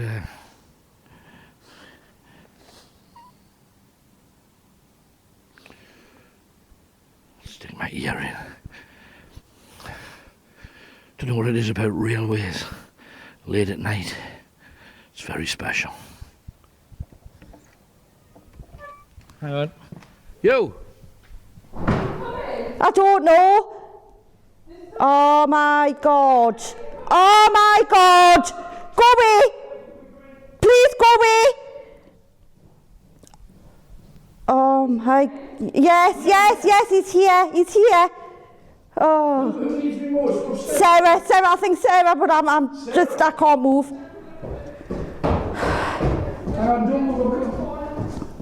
Please, there's something.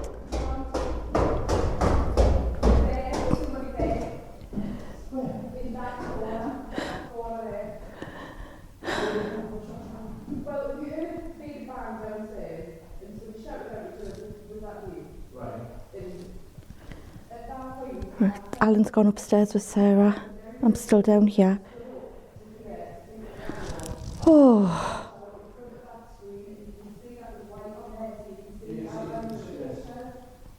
I just did not like that at all. There was somebody staring at us. Really, really don't like this.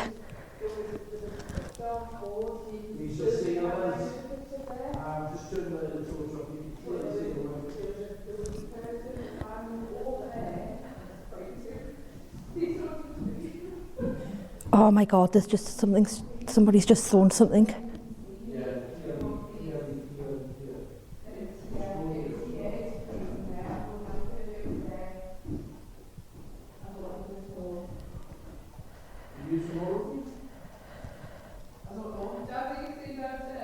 I don't know. Yeah. Alan Robson, aged 9, killed when a chain gave way under the cage they were travelling in, causing them to fall to the bottom of the shaft. Lionel Robson, aged 17, killed in the 1837 explosion.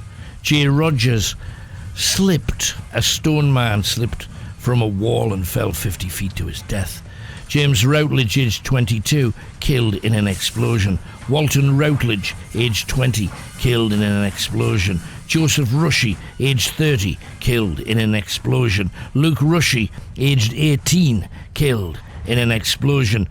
John Ryan, aged 13, crushed by wagons. This is Night Owls with Alan Robson at the Hurst Railway.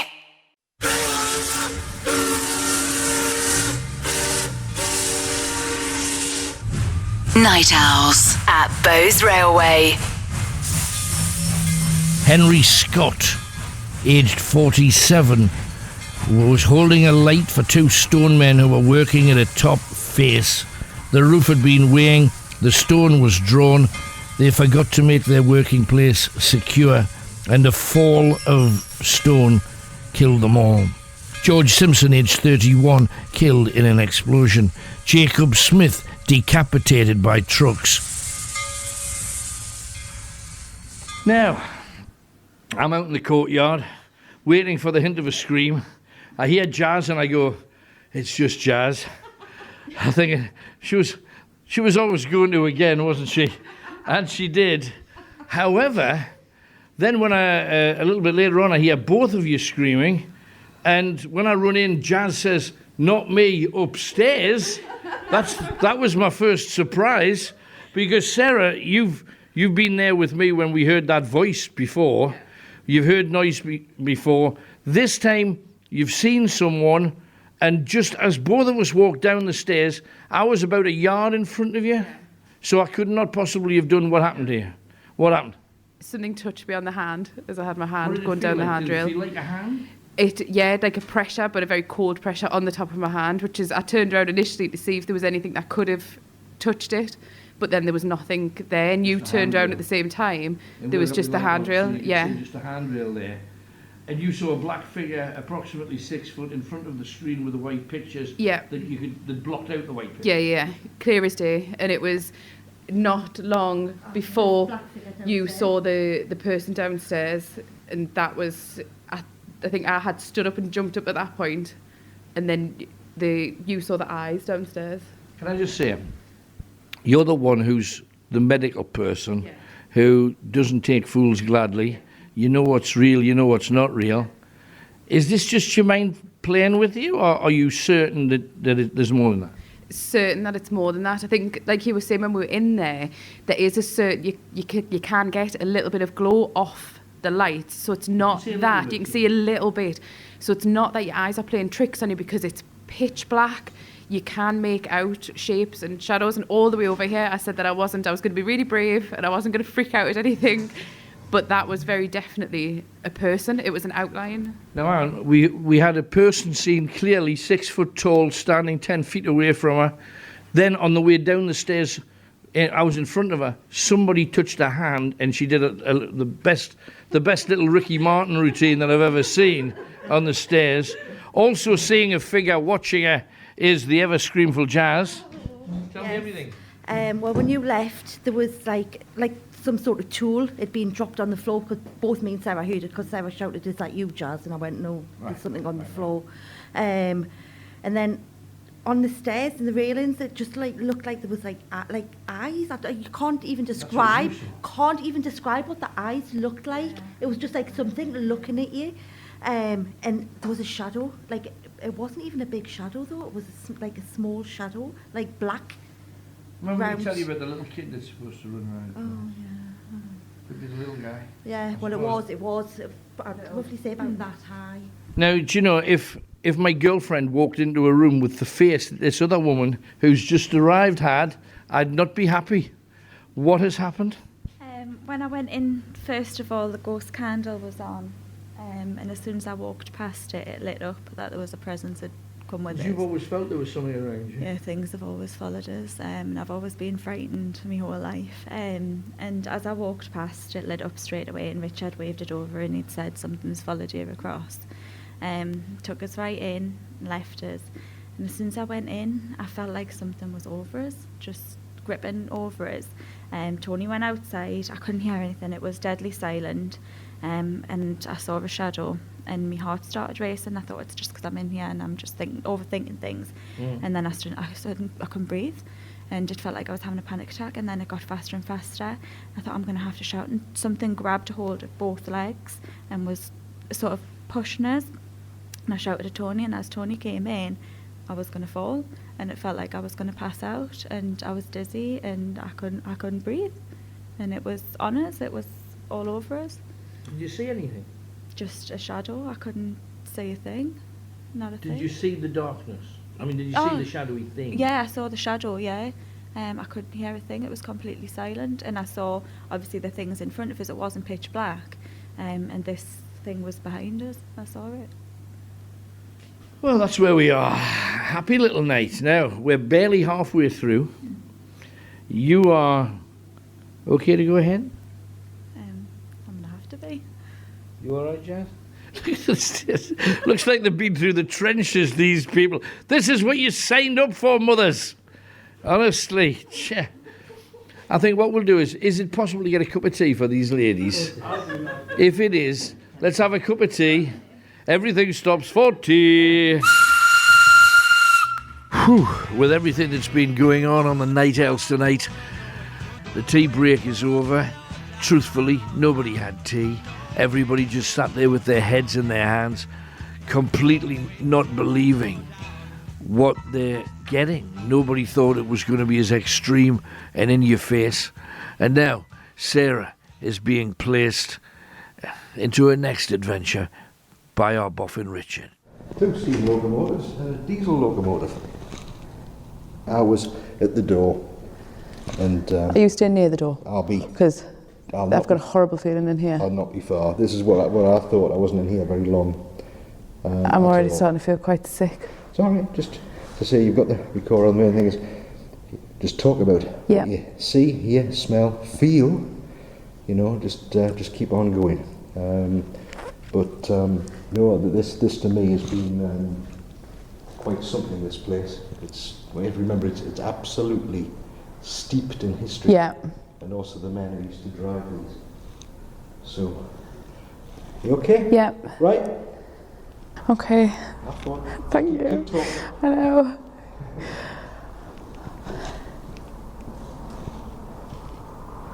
Right, this feels worse than anywhere that I've been so far. This is a different kind of dark, and something's already moving. Right, it's freezing cold. There's something moving already.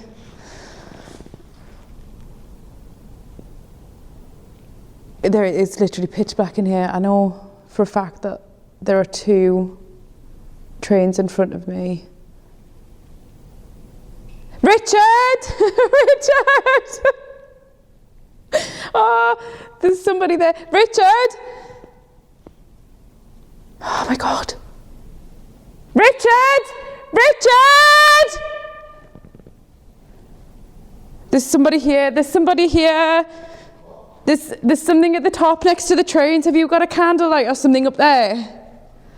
Up at this top end. Is there something up there? Is there a bit of equipment up there? No, because an orange light has just come on up there. And up at the very end of that, I thought you had a bit of equipment up there. No, because look at my photograph earlier. There's an orange light. What's that disc there? It was on that disc. There's a disc on the wall. It's just a plaque. That's just a plaque. I thought you had, you know, earlier where you showed us the candle box things with the long bit on the end. It was like a long bit like that glowing. I can see the red light up there. It was not that. It was on that plaque. And there's just somebody in here. I'll stay with you for a bit. What we'll do, we'll take some of the pictures. It was really clear, a really clear orange light. Orange? Orange. Yeah, let's take the lens cam off. Just like the colour that you get off a candle. You know when you've got a candle, it gives it a yellowy, orangey kind of glow. Yeah. It was that. Ooh. And it's pitch black. You can see it's pitch black when you turn your light off.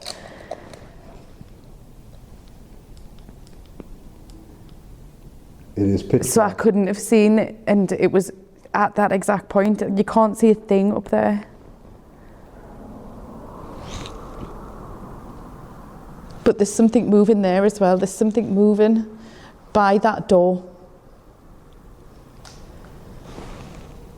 Oh, is that your flash? Please tell me that's your flash.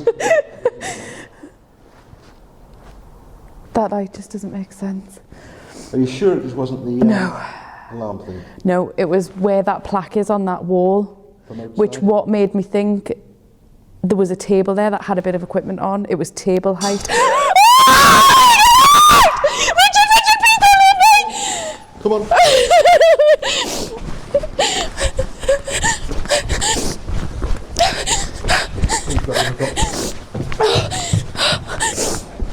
Oh!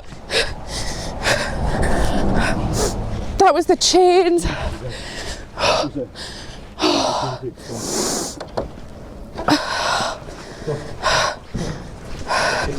Yep. Oh my neck, come on. Please don't do that. Anywhere away from that shed.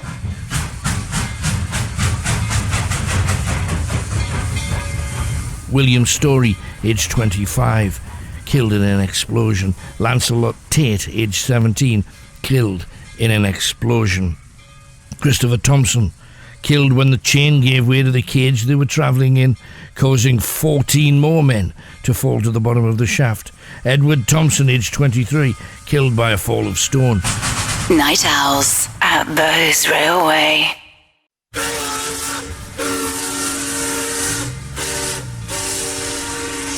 This is Night Owls with Alan Robson at Bowes Railway. Thomas Thompson, aged 13, killed by a fall of stone. Todd Wakefield, aged 32, killed in an explosion. James Watson, aged 18, crushed between tub and prop. Tyne Wear, aged 9, killed in an explosion. John Weedy, depressed, killed himself in the yard rather than go back down again.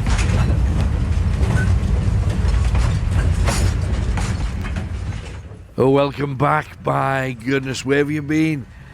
Every single second in this place, stuff is going on. We're going to send you across to Jazz now, and if you listen carefully, you can hear her heart beating. She is so filled with terror. Listen to that heartbeat. It's like a drum solo by a rock band. Tony is taking her into the great warehouse, which is about the size of Durham Cathedral. Oh, I can't do it. Nah, I'm going to be sick. Yeah, I think so. Oh my God, I'm terrified. I'll stay in here if you want. Will you? Yeah, I'll stay around here. I'm not going outside. Oh. Just a note.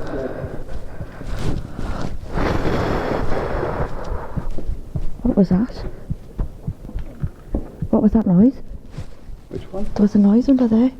Was there? What kind of noise?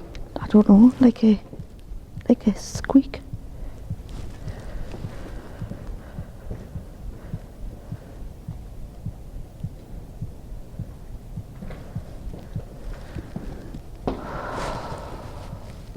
Well, I'm not even sure we're in the right place, but do you want to? Did you hear that? I heard that. Oh God. There was a bang. Yeah, I heard that. Do you want to come down a minute? I'll stay with you. Yeah. What do you have anything? Right. I'm not even sure, because he did say the second door, and that's the second door, isn't it? Yeah.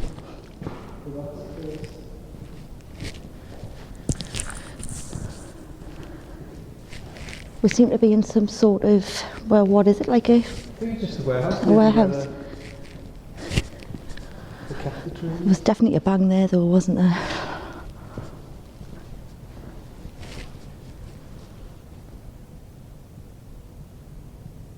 Just see how he feels, because I don't know my right foot, is it? I'm feeling all right. There's a few carriages here.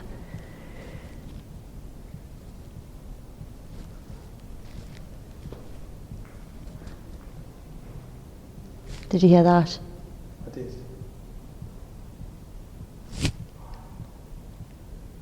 What was that? Definitely heard that. Is there anything there? Is there anything there?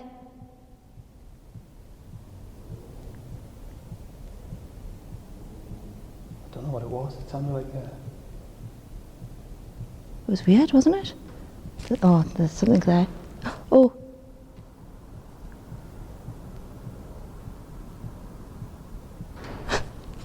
Oh. So you can hear the traffic in the background. Yeah, like, no, that was definitely in here, that. Oh yeah, that's definitely, yeah. Is there anything there? Give us a sign.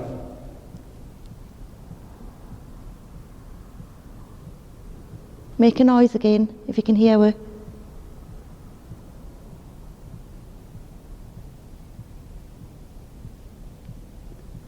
It's an eerie place because all the light coming through, you can kind of see shadows. You can see shadows. Your eyes play tricks on you, don't they? I know.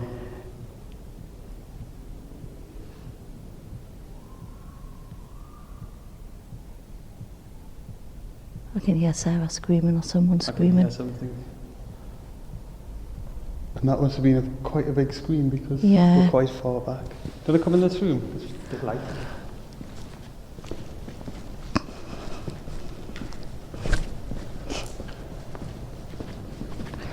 Now, get to the second door. I'm totally not enjoying this experience. It's all locked, this one, so I don't Yeah. want to open it. I don't even think I could open it, to be honest. I'll be in there. But this is not the second one. What kind of room's this? Don't know We're just in a little small room. Pitch black now.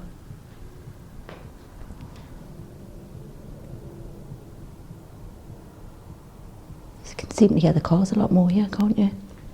It seems to be, even though we're further away.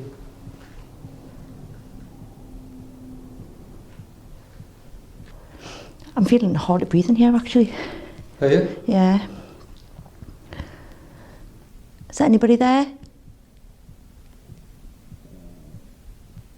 Definitely don't feel alone yet, do you? No, there's something here.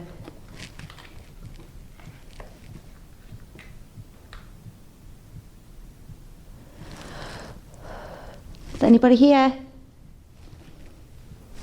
What was that? There's a bit something down the bottom. It's one of them doors again. Again? Far side.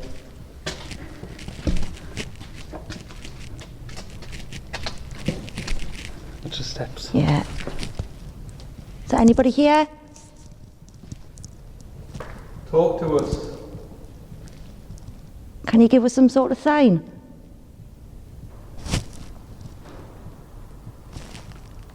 What was that? It's noises all over the place, isn't it? Yeah. We're going up into another room now.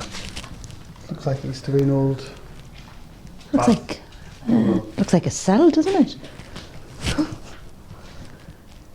There's a sink, a broken sink. There seems to be some sort of bench. Is there a toilet there? The cloakroom. jammed.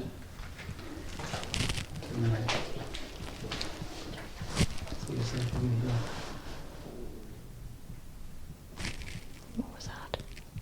It sounds like a voice, but is that your stomach there? I don't know whether it's my stomach. Because I definitely... Oh, I've just seen a shadow.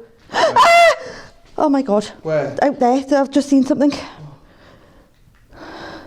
Oh, I can feel... Oh my God, yeah, there's something there. I can feel something There's standing some- to me now.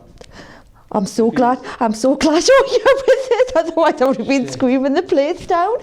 It's just like someone just stepped in front of us. Yeah. Oh, it's gone really, really cold. Can you make some sort of noise? Is anyone there? I just heard That's footprints. footprint. Yeah, footsteps out there. There's literally, we're the only people around here and there's footsteps.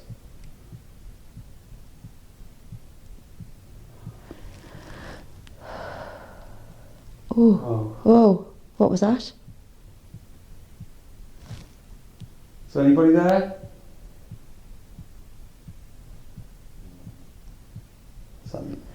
Is it like in the distance? Like, Yeah, voice? voice, I'm getting that horrible pain in my head again.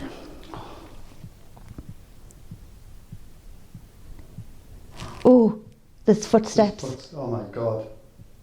We've just heard footsteps. Oh, I can hear them now. Listen to that.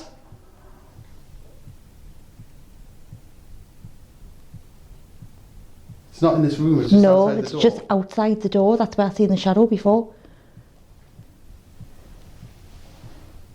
Oh, God. Can you make some sort of noise? Oh, what was that? Oh, it's behind. That was that was right there, to the right of us. Oh, hello?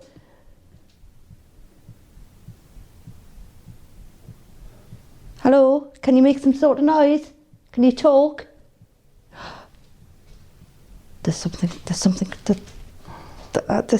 directly in front of us. Put the light on! Put the light on!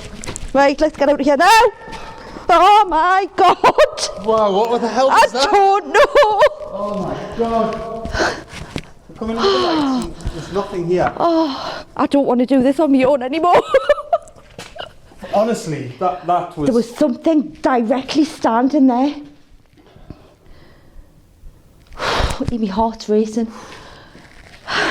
So is mine not even supposed to be here? Only 5 minutes to put it in. Oh my God.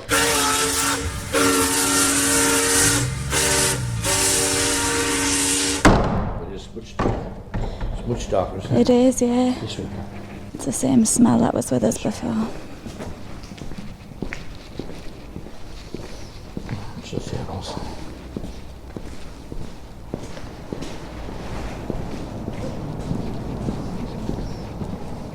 Right. Good thing is the door's there. You can see it. Don't run, otherwise this lot will get you. Okay. Right, okay. Good luck. Thank you. Where will you be? Or where will anybody be? Courtyard, Right, okay. outside, then around. Right, okay. Right, okay. Right, so that's Alan just left. So it's a long dark corridor. I see the light of the door. It smells musty. See lots of machinery. Yeah, the traffic going by. Very cold.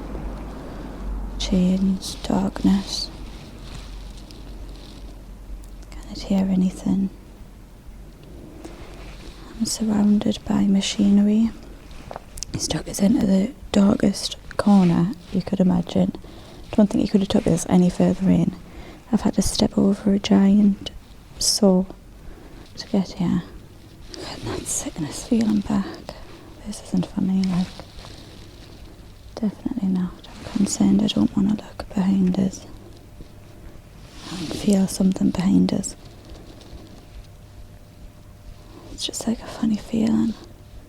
That sickness churned feeling again. It's not a very nice feeling at all. And I hear that clock ticking again. I don't think there'd be a clock in here. Why would there be? Can you hear that? No, it's not a clock, it's a footstep. There's a knocking on the door.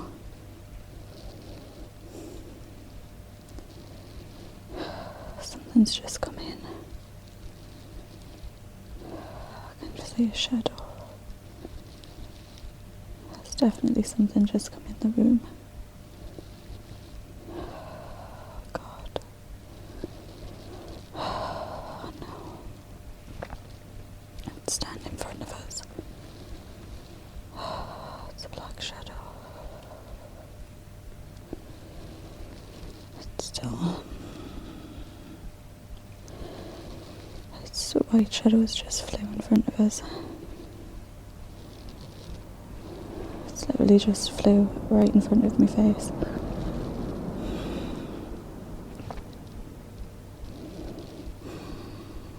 And yeah, running footsteps. My heart's racing.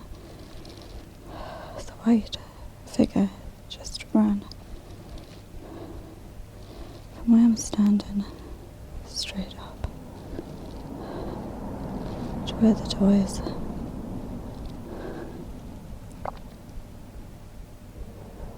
There's Someone's knocking on the door. No, there's nobody there.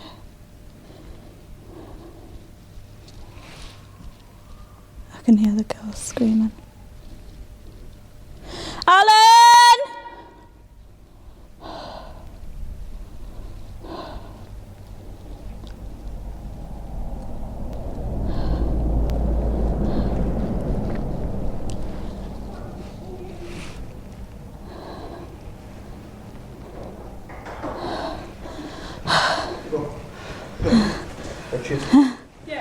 Oh my God.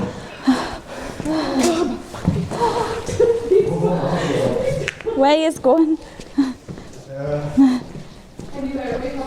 Where is a walking? Where is a walking? There's something just ran up and down here. Where you standing there?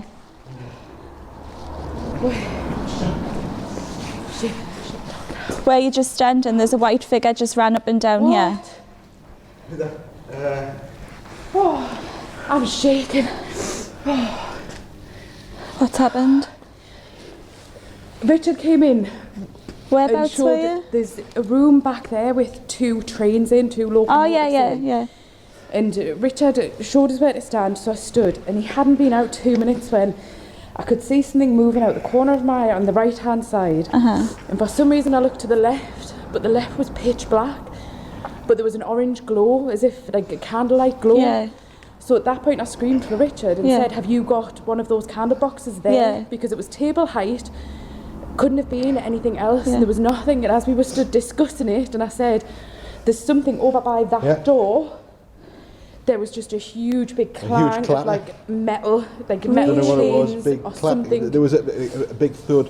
And it was really close. We picked it up, and it was well, it was something at the top there what we saw, and we both heard it. We both went running out. Well, where you've just stood here, there's a white float ran from here straight across to here, and something stood tall, massive, just stood staring straight back down. I don't know where to go. Sarah, do not let go of us. There's been a brain on this door constantly. Oh my God, that was the door. Go.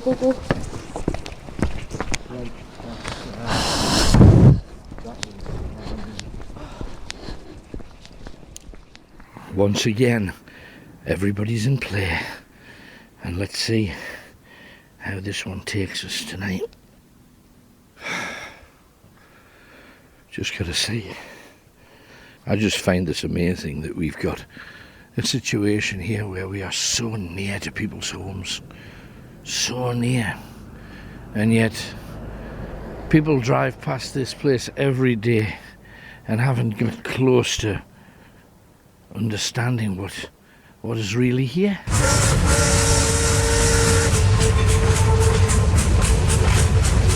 Thomas White, aged 16, instead of attending to his work, he got over a fence and was looking down the coal lift when someone pushed him to his death. Night Owls at Bowes Railway.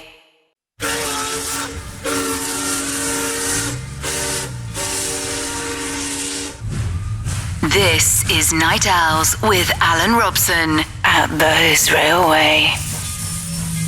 Robert Wilkinson, aged 21, was firing a carbonite shot using an electric battery. However, he was stuck in the chest by a small piece of coal and never recovered.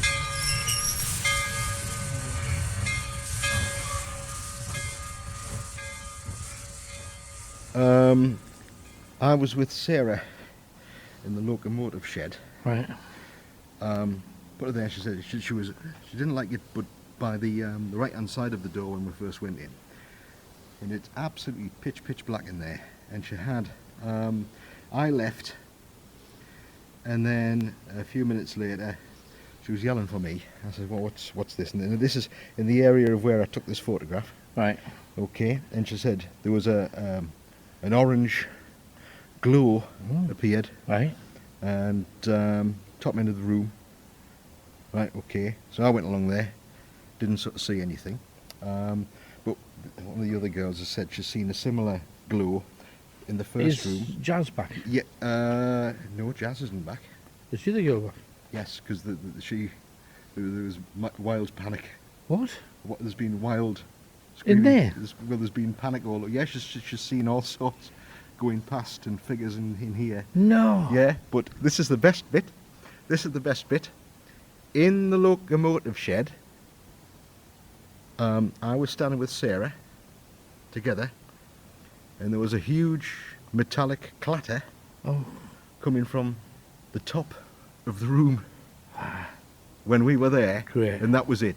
Really loud, enormous, so we're just scarpered. Yeah, I'm not surprised. It- You have to take me back to the locomotive shed. Yeah. This time with Jazz, when Jazz comes back. Yeah, certainly.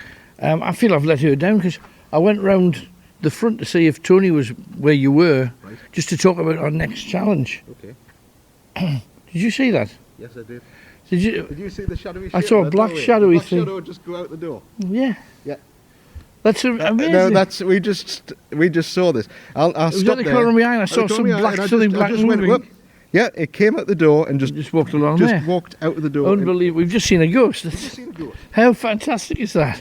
I can't believe that I nipped round the corner to the car and she's escaped. She's escaped. I just went round the corner of the car and I'm standing outside thinking she's still in there. Yes, she is. No, they came running. What happened? There was knocking on the door, and every room that I've What, been the door where I am? Yeah, there was knocking on the door, I and didn't see and that. I just assumed it was somebody knocking. Right. Every room that I've been in, there's been a tick-tock, like a grandfather clock. Right. And it hasn't dawned on us till now. Well, why would there be a clock in there? There's not going to be. It's an old room. There's not going to be clocks in there. No. There was a tall, really tall shadow, and I don't know whether it was the shadow of the machinery or whether it was something Somebody. watching. Yeah. But then there was a white shadow ran straight past us, Oh, stopped, hello. turned, like it had, as if it was a floating dress, turned round, stopped, ran again, and then as I turned to look, that's when Sarah and Richard ran through the door, stopped, were talking about what they'd seen, and then the doors slammed in there. And the weird thing was, I hear, that everywhere you go, you're getting stuff too, because Richard tells, do you know, we would, just to jump in ahead, Richard and I were standing outside. This is 100%. And Richard's saying, oh, we heard this big clatter that you'd experienced. This door, that we've just come in, and the guys are here, obviously, our hosts. I saw just the hint of a shadowy figure come out of this door, walk right the way along, and turn the corner at the end. And I went like that, and I looked back at Richard, and Richard went, did you just see that? We both saw it together. Just a little.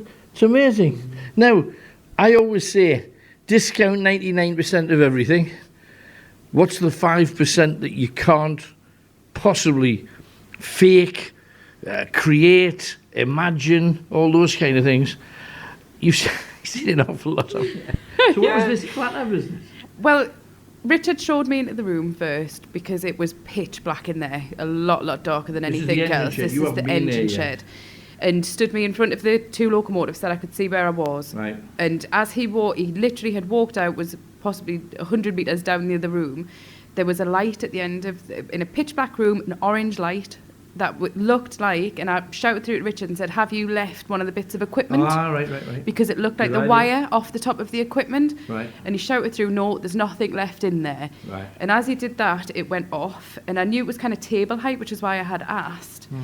Then from the other side, there was something moving around at the edge of one of the trains, like we were talking about earlier, just a darkness just moving within pitch black. And at that point, I shouted for Richard to come back in. He came back in and we were stood talking about the orange light and pointing out where it was. And he just switched his light off and we were chatting about the movement on the other side, and there was a huge big clatter and it was metallic, and we both just ran at the same time through the screams. That's brilliant. Picking you up and... Well, burst through the door, I think, what the hell? Just after I've seen this thing in front of us, and I think, thank God for that. So I escaped with them. Now, Jazz has never been further away than probably 30 yards from either of you. This is going to be a real test of her.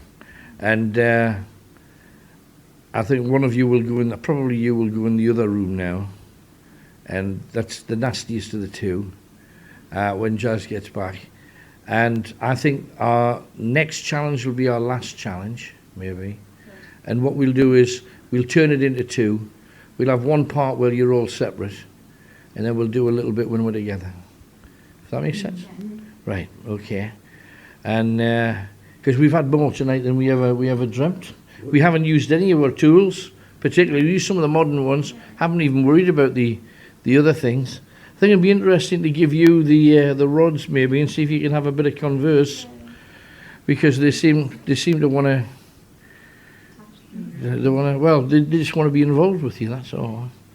So when the guys get back, that's what we'll do. Couldn't believe that little.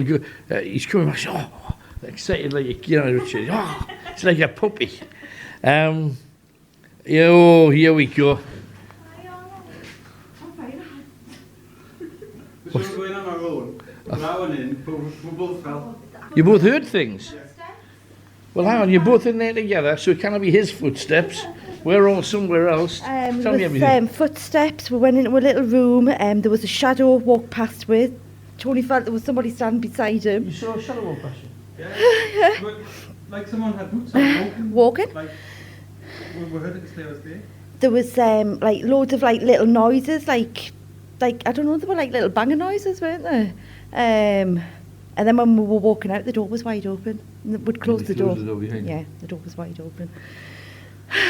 Well, yeah, I think, yeah, could have been. Yeah, could have been. But it's just, I remember when you said that you'd hit some pebbles somewhere, but you'd gone to the floor and there was nothing on the floor. No.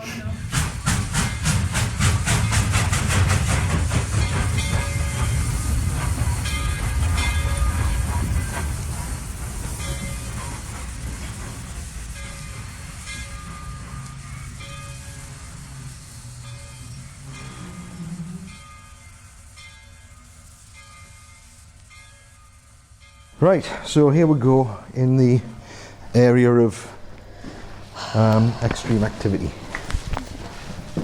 Where am I going? What? How far am I going? Oh, just I don't want to go to hang on, where's my right. I've already been to this bit. No, you haven't been upstairs. Oh no, I can't go up there. Come on. Oh, Richard, I can't. I'll go first. Richard, I can't. I'll go first. Can you check to see if it's with us? I'm concerned that it's Well, I'll tell you.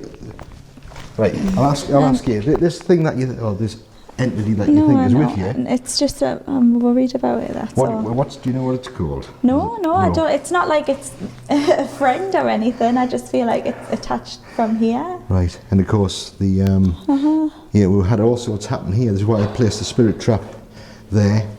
Everything's all sealed. Yeah, I know.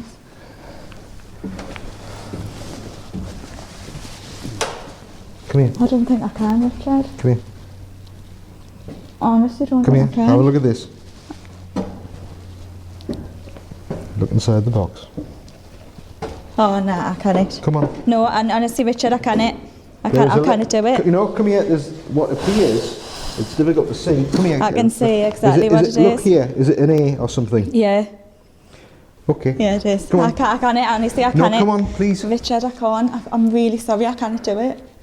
I can't. Well, for the benefit of microphone, can you just what's happening? I've come into the room. We've found the sugar box. It's sealed. It's got everybody's name on. There's no way that it can be unsealed. And inside, this is the room where someone was sitting watching us before, and outlined in the sugar is the initial A. It could be a triangle. It appears to be an A. Appears to be an A. I'm taking photographs of it now. It's all sealed. None of the seals are broken. They're sealed, signed and initialed. It's completely freaked us out. This is where it was watching us before. I don't feel like I can carry on. Shall I go and have a look upstairs? If you want to, I can't do it. Richard's going up to have a look upstairs. He's taking photos as he goes up.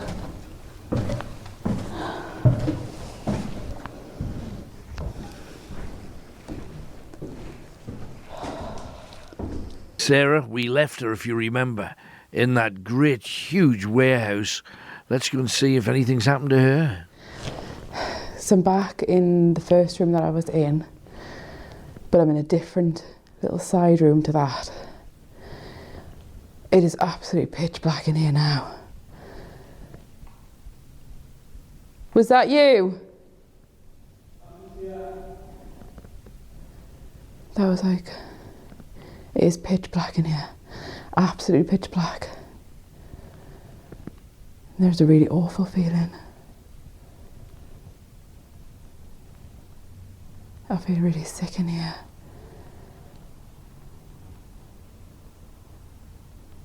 Right, there's something beside me. This is horrible in here. There's something right beside me. Are you still there? Tony, are you there? Right. There's something moving in front of this door. I can't see anything. It's like a different kind of dark. Right, Tony, I've had enough. There's something moving. There's something moving in front of this door. I can see it. It's moving and I don't like it. It's like it's dark. But there is something dark moving in front of this door. It's really hard to explain because it's pitch black. But there's a different kind of dark moving around the door and I can't see the way out to run. I'm terrified. There's something I can't even it's like a flickering. It can't be car lights because there's no windows in here.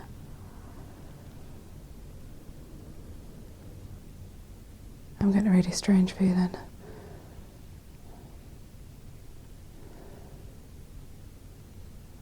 Like a really bizarre feeling.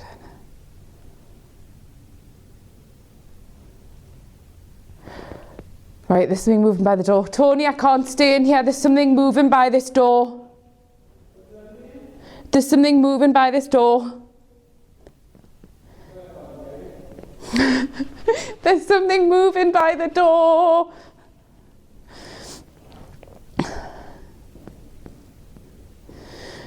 There's something keeps moving at the edge of this door. Not a thing. It's been absolutely deadly silent and I think that's what's been the worst thing. But there is something moving at the edge of that door and it keeps moving in the middle of the door and then to the side as if it's something like peeking around the corner. That's what we kind of, because we were in here before and we kind of felt something there. It's there and it just keeps like looking around the corner. It's like a different kind of dark. And try the other room. Not particularly. It's a bit bigger, the other one. There's a few spikes there. Don't go far, because this is pitch black. Right, I've moved to the room next door because in the other room there was something looking around the door frame, and that's really freaked me out. I can hear footsteps outside now. I don't like this place at all. Was that you? Was that you making that noise though?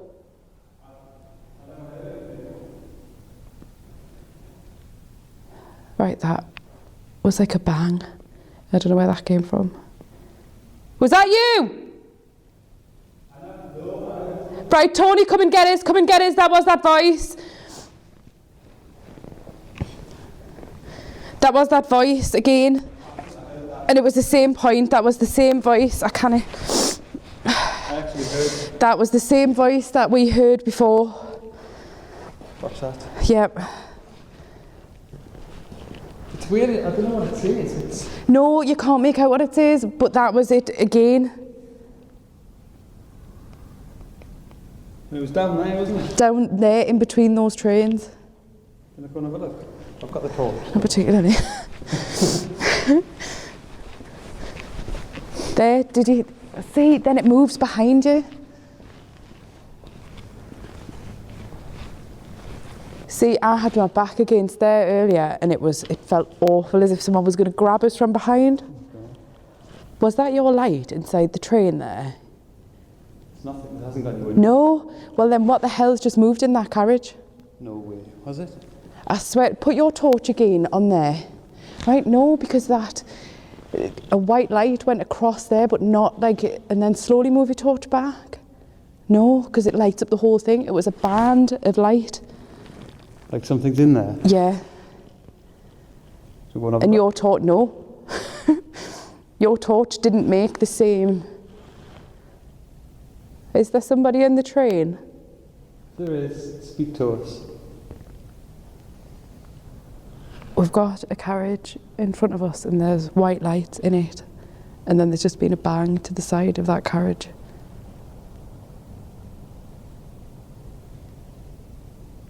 We've heard your voice twice tonight. Can we hear it again?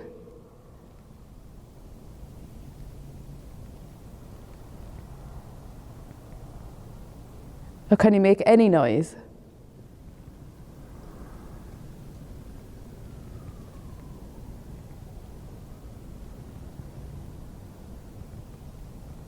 Hello, it's the Night Owls, Alan Robson with you. At the present moment, I am not alone. I'm here with Jazz. Is anybody there? Oh, I can hear rustling. Hello? Oh, there's a horrible noise. I've gone boiling hot. My heart's beating really, really fast. Oh, Alan! Alan! I can see a shadow. Alan! Yeah. Oh, I can see a shadow. Oh.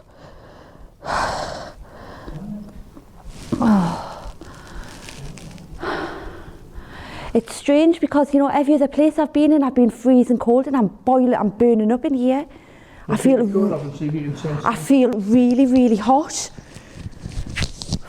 Want to take your coat off? Yeah. Because if you do, you'll I feel really hot. Okay. Now you see, Took you'll me be coat off. able to feel if there's any air moving that's... Yeah. Whereabouts was the figure? Just to the right. There, just over there to the right. Well, I'll go across and see. Cooler over here. Yeah, it seems to have gone cold here now. I've taken my coat off. Yeah. It's funny because your eyes play tricks on you as well sometimes, don't they? I'm sure that's the case. My arms are freezing cold, but it feels like there's somebody. It feels like somebody's got me. They're touching my face. My face feels boiling hot. Do you feel there's someone touching? It feels like someone's touching my face. Does it feel like a hand? Oh, I feel sick. Does it feel like a hand? No, I can't. It feels like, you know, when somebody cups your face with the hands. Yeah, like two hands when somebody cups your face. Yeah. That's what it feels like. There's a little bit of light in here. I feel this horrible pressure on my chest. I feel I can't breathe. You've opened yourself up, you see, when you came in here. You wanted to see stuff. You wanted people to, you wanted proof. You get it. Hello? Can you make a noise? Can you talk? It's gone really, really quiet again. I kept hearing rustling noises right down at the bottom. Hello? Ah! Ah! Alan! What? Alan! Oh my God. Were you there behind that door? Well, it's about 15 yards behind that door. Did that move? What was it? I don't know, there was like something moved. Like, What? I don't know. I feel sick. Something like that. Oh my God. I really don't like it. Still there? Or was there? There was there. Was it moving? No, What it did it just look like like? appeared. It was just like a great big like block of black. Right. And it's like seems to be rustling down there as well. Right. I really don't like this now. Now, you think this is where you actually have to be your bravest? Because I'm going to get the other guys. Oh no, please don't leave me here by myself. No, Well, I really, we're really coming can't. straight No, no, back. no, I can't. I really can't. Please. We're No, slowly I can't. straight back. No, please don't. 5 minutes. No, I don't want to. I promise you 5 minutes. Alan, I can't. 5 minutes. I can't. No. I'll leave you in the other room, this room here. No, I really need to go home now, I think. I can't do this anymore. What? No. Oh, no. No, no.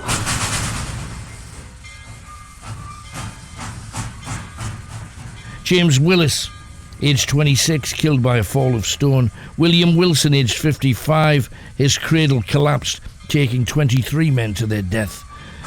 Dennis Wood, crushed by tubs on inclined plane, aged 54. Night Owls at Bowes Railway.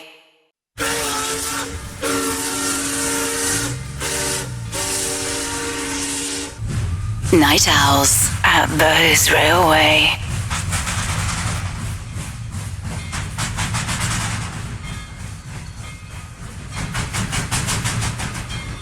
William Wright, killed by a fall of stone, aged 70. Andrew Wyke, the chain broke on the cage, taking 37 more men to their death. John Wynne, killed in an explosion. 105 names were found, and yet over the years from the very beginning to the closure, it's believed that close to 2,500 people lost their lives on this site.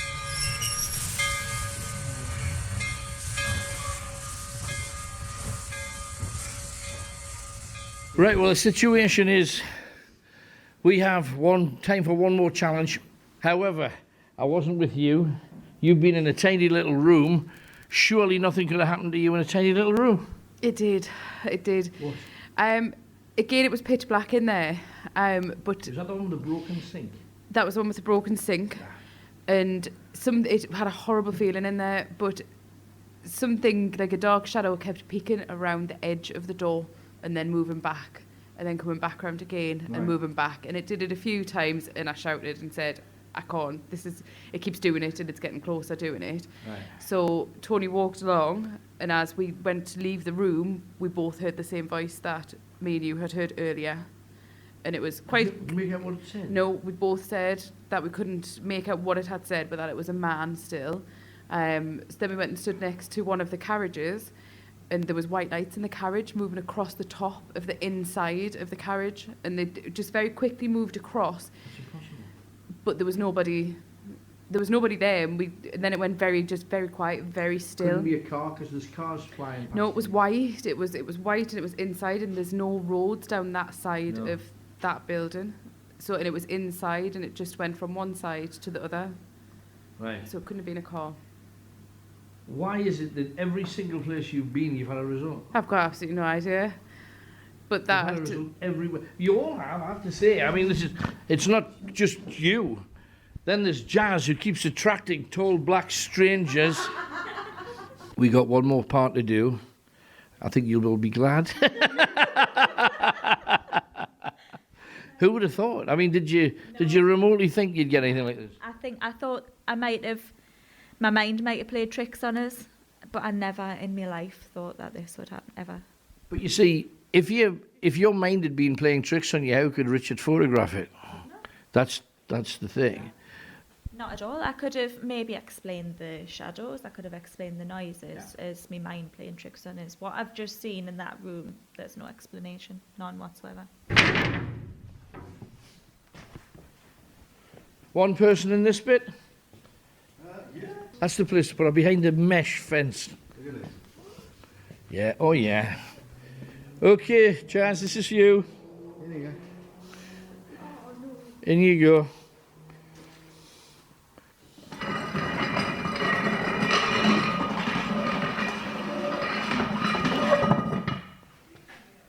Okay. That one's for you. Sit down. Well, you want to stand up? Yeah, I'll stand. Okay, well, in here, let it be. I'd rather you be at the bottom if it's possible. No, you're all right. No, I just want to spread you all out, is the thing. In you go. Don't lock us in. I won't lock you in. Locked in. Keep the door open. Okay. What's that, Alan? In you go. All the way. Right. Oh, I can't go all the way in. I'm frightened. Okay. Right. I don't want anybody else in your space, is it? Okay. Right. We really need a place for Sarah.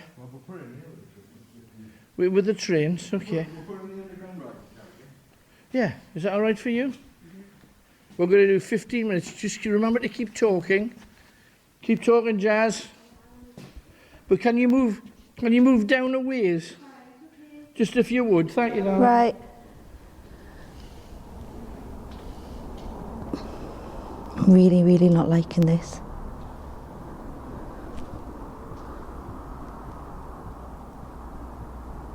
I can hear a noise to the left of us.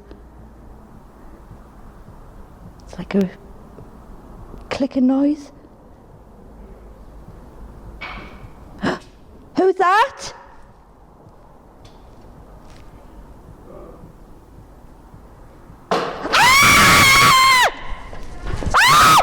Oh my God! The two things just went flying, I think. Oh my God. Oh my God, I really can't do this anymore.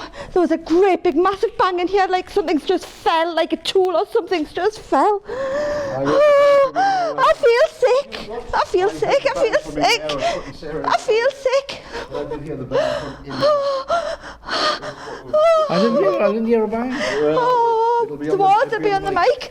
I can't do this. I really can't do this anymore. I really can't do it. I can't do it. I can't do it. I feel sick. You got 5 minutes, 10 minutes to go. I can't. I feel sick. I can't. I'm going to pass out, I think. Right, come away. I need to go outside. Come away. You all right, Sarah? I can't do it. Are you in a train? I feel really, really sick. Look at you. All you need is popcorn. Right. God, I'm really, really sorry. Oh my God. Oh. Right. This time.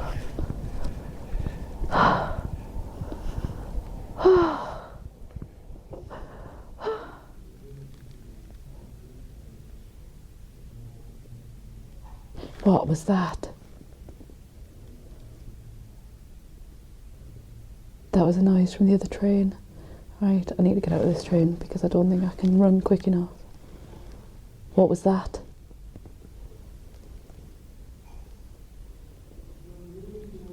There it is again.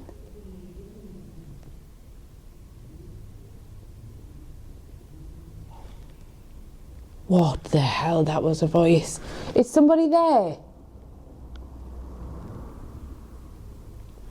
I need to get out of this train. That was a voice. That was a friggin' voice.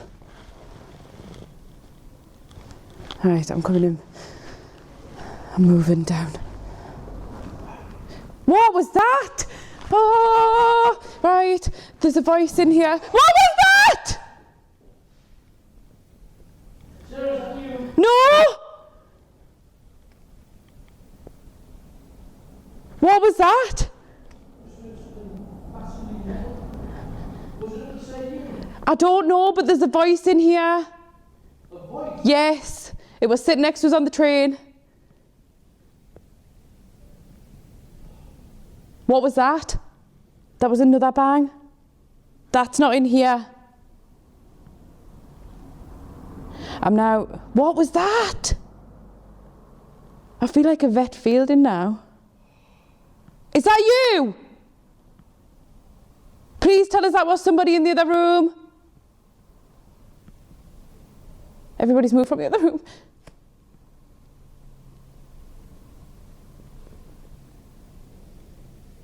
Right. Oh, God, it's gone cold. Right. I'm in between. I'm trying. What is that? Right, there's something breathing beside us. Is somebody coming in the room? Right, that was like a low growling noise, and nobody's in this room. I'm now in between the two trains.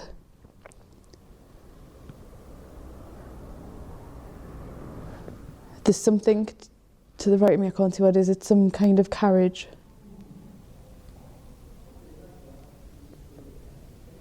My My legs have gone absolutely freezing cold.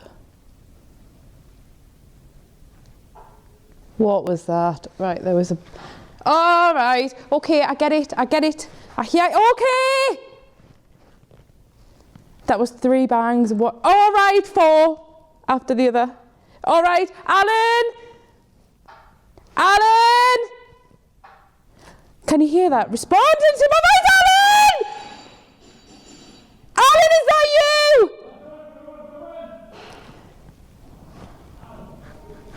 This is where Jazz was just now. It smells. This is great, this place. Yeah. Absolutely all the things happening. It's a totally different feeling in here compared to everywhere else.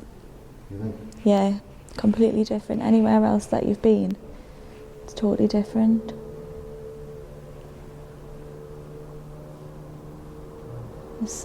I don't know, it feels like there's something down that area. What? I feel like there's something down that. That area? Yeah. I don't know. It just feels uneasy down there. Do you think? Well, What? if there's anybody here, Yeah. We might there's as well anybody make here- ourselves known now. might as We're well let going us know, home soon. because we're, you know, It's the last place we're here. really enjoying the place. You've only got your last chance. And if this little child will Well- be following you around Well, again, that's it. If you're still here, you might as well come out now, that's it. because we're all going home. Are you in here? Is there anybody in here? Are you going to come out? Yeah, who's here? If your name is A, and you like trains, and you like to be around us, and you're playful, just let us know you're here. Yeah. Jesus Christ, that wasn't in here. No, that wasn't here. Whoever they are aren't with us. Eh? They're not with us, are they?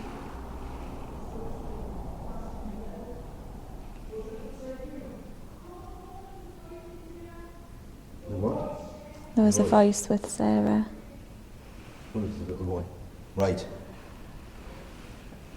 We're going to give you another chance. Yeah, this is the last We've time. really enjoyed it, because we're going to have to go home soon.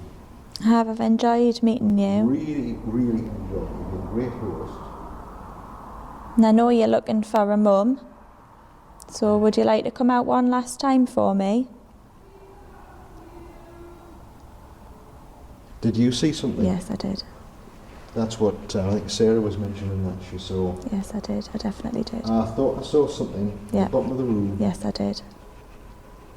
Okay, if you're here, and the temperature's just gone. Yep. Boom. Yep, I did. Thank you for that. Okay, thanks for that. This is great. This. It is. Tell you what, if you're here now, please let us know. You've done that. Give That us was another brilliant. sign. That was fantastic. You've dropped the temperature by a good 5 You or 6 have. My degrees face is instantly. absolutely freezing. We're both freezing. I can feel it on your hands as well. Yeah. On my face. My hands are If warm, but my you face is are freezing. here, come on. You can do better than this. If you're here. Show me again. Are you there again? Anything. Can I see you again? Anything. That's it. That's it. Thank you very Thanks much. very much. Thank you. Thank you. Thank you. Thank you. Thank you very Thank you. much. Okay. Thank you. Thank you. That was it, That was Richard. it. That was it. That was it. It was. That was was it. Richard. There was Yeah. just flashing down there as I know. well. Thank you. Thank you. Thank you for that. I can go home happy now. Thanks. That was Thanks. brilliant. Well done. That was absolutely fantastic. That was. That was absolutely fantastic. God, just got to get out again, Richard. That's, I don't know which way it is to get out though. well, it's the way we came in. Oh.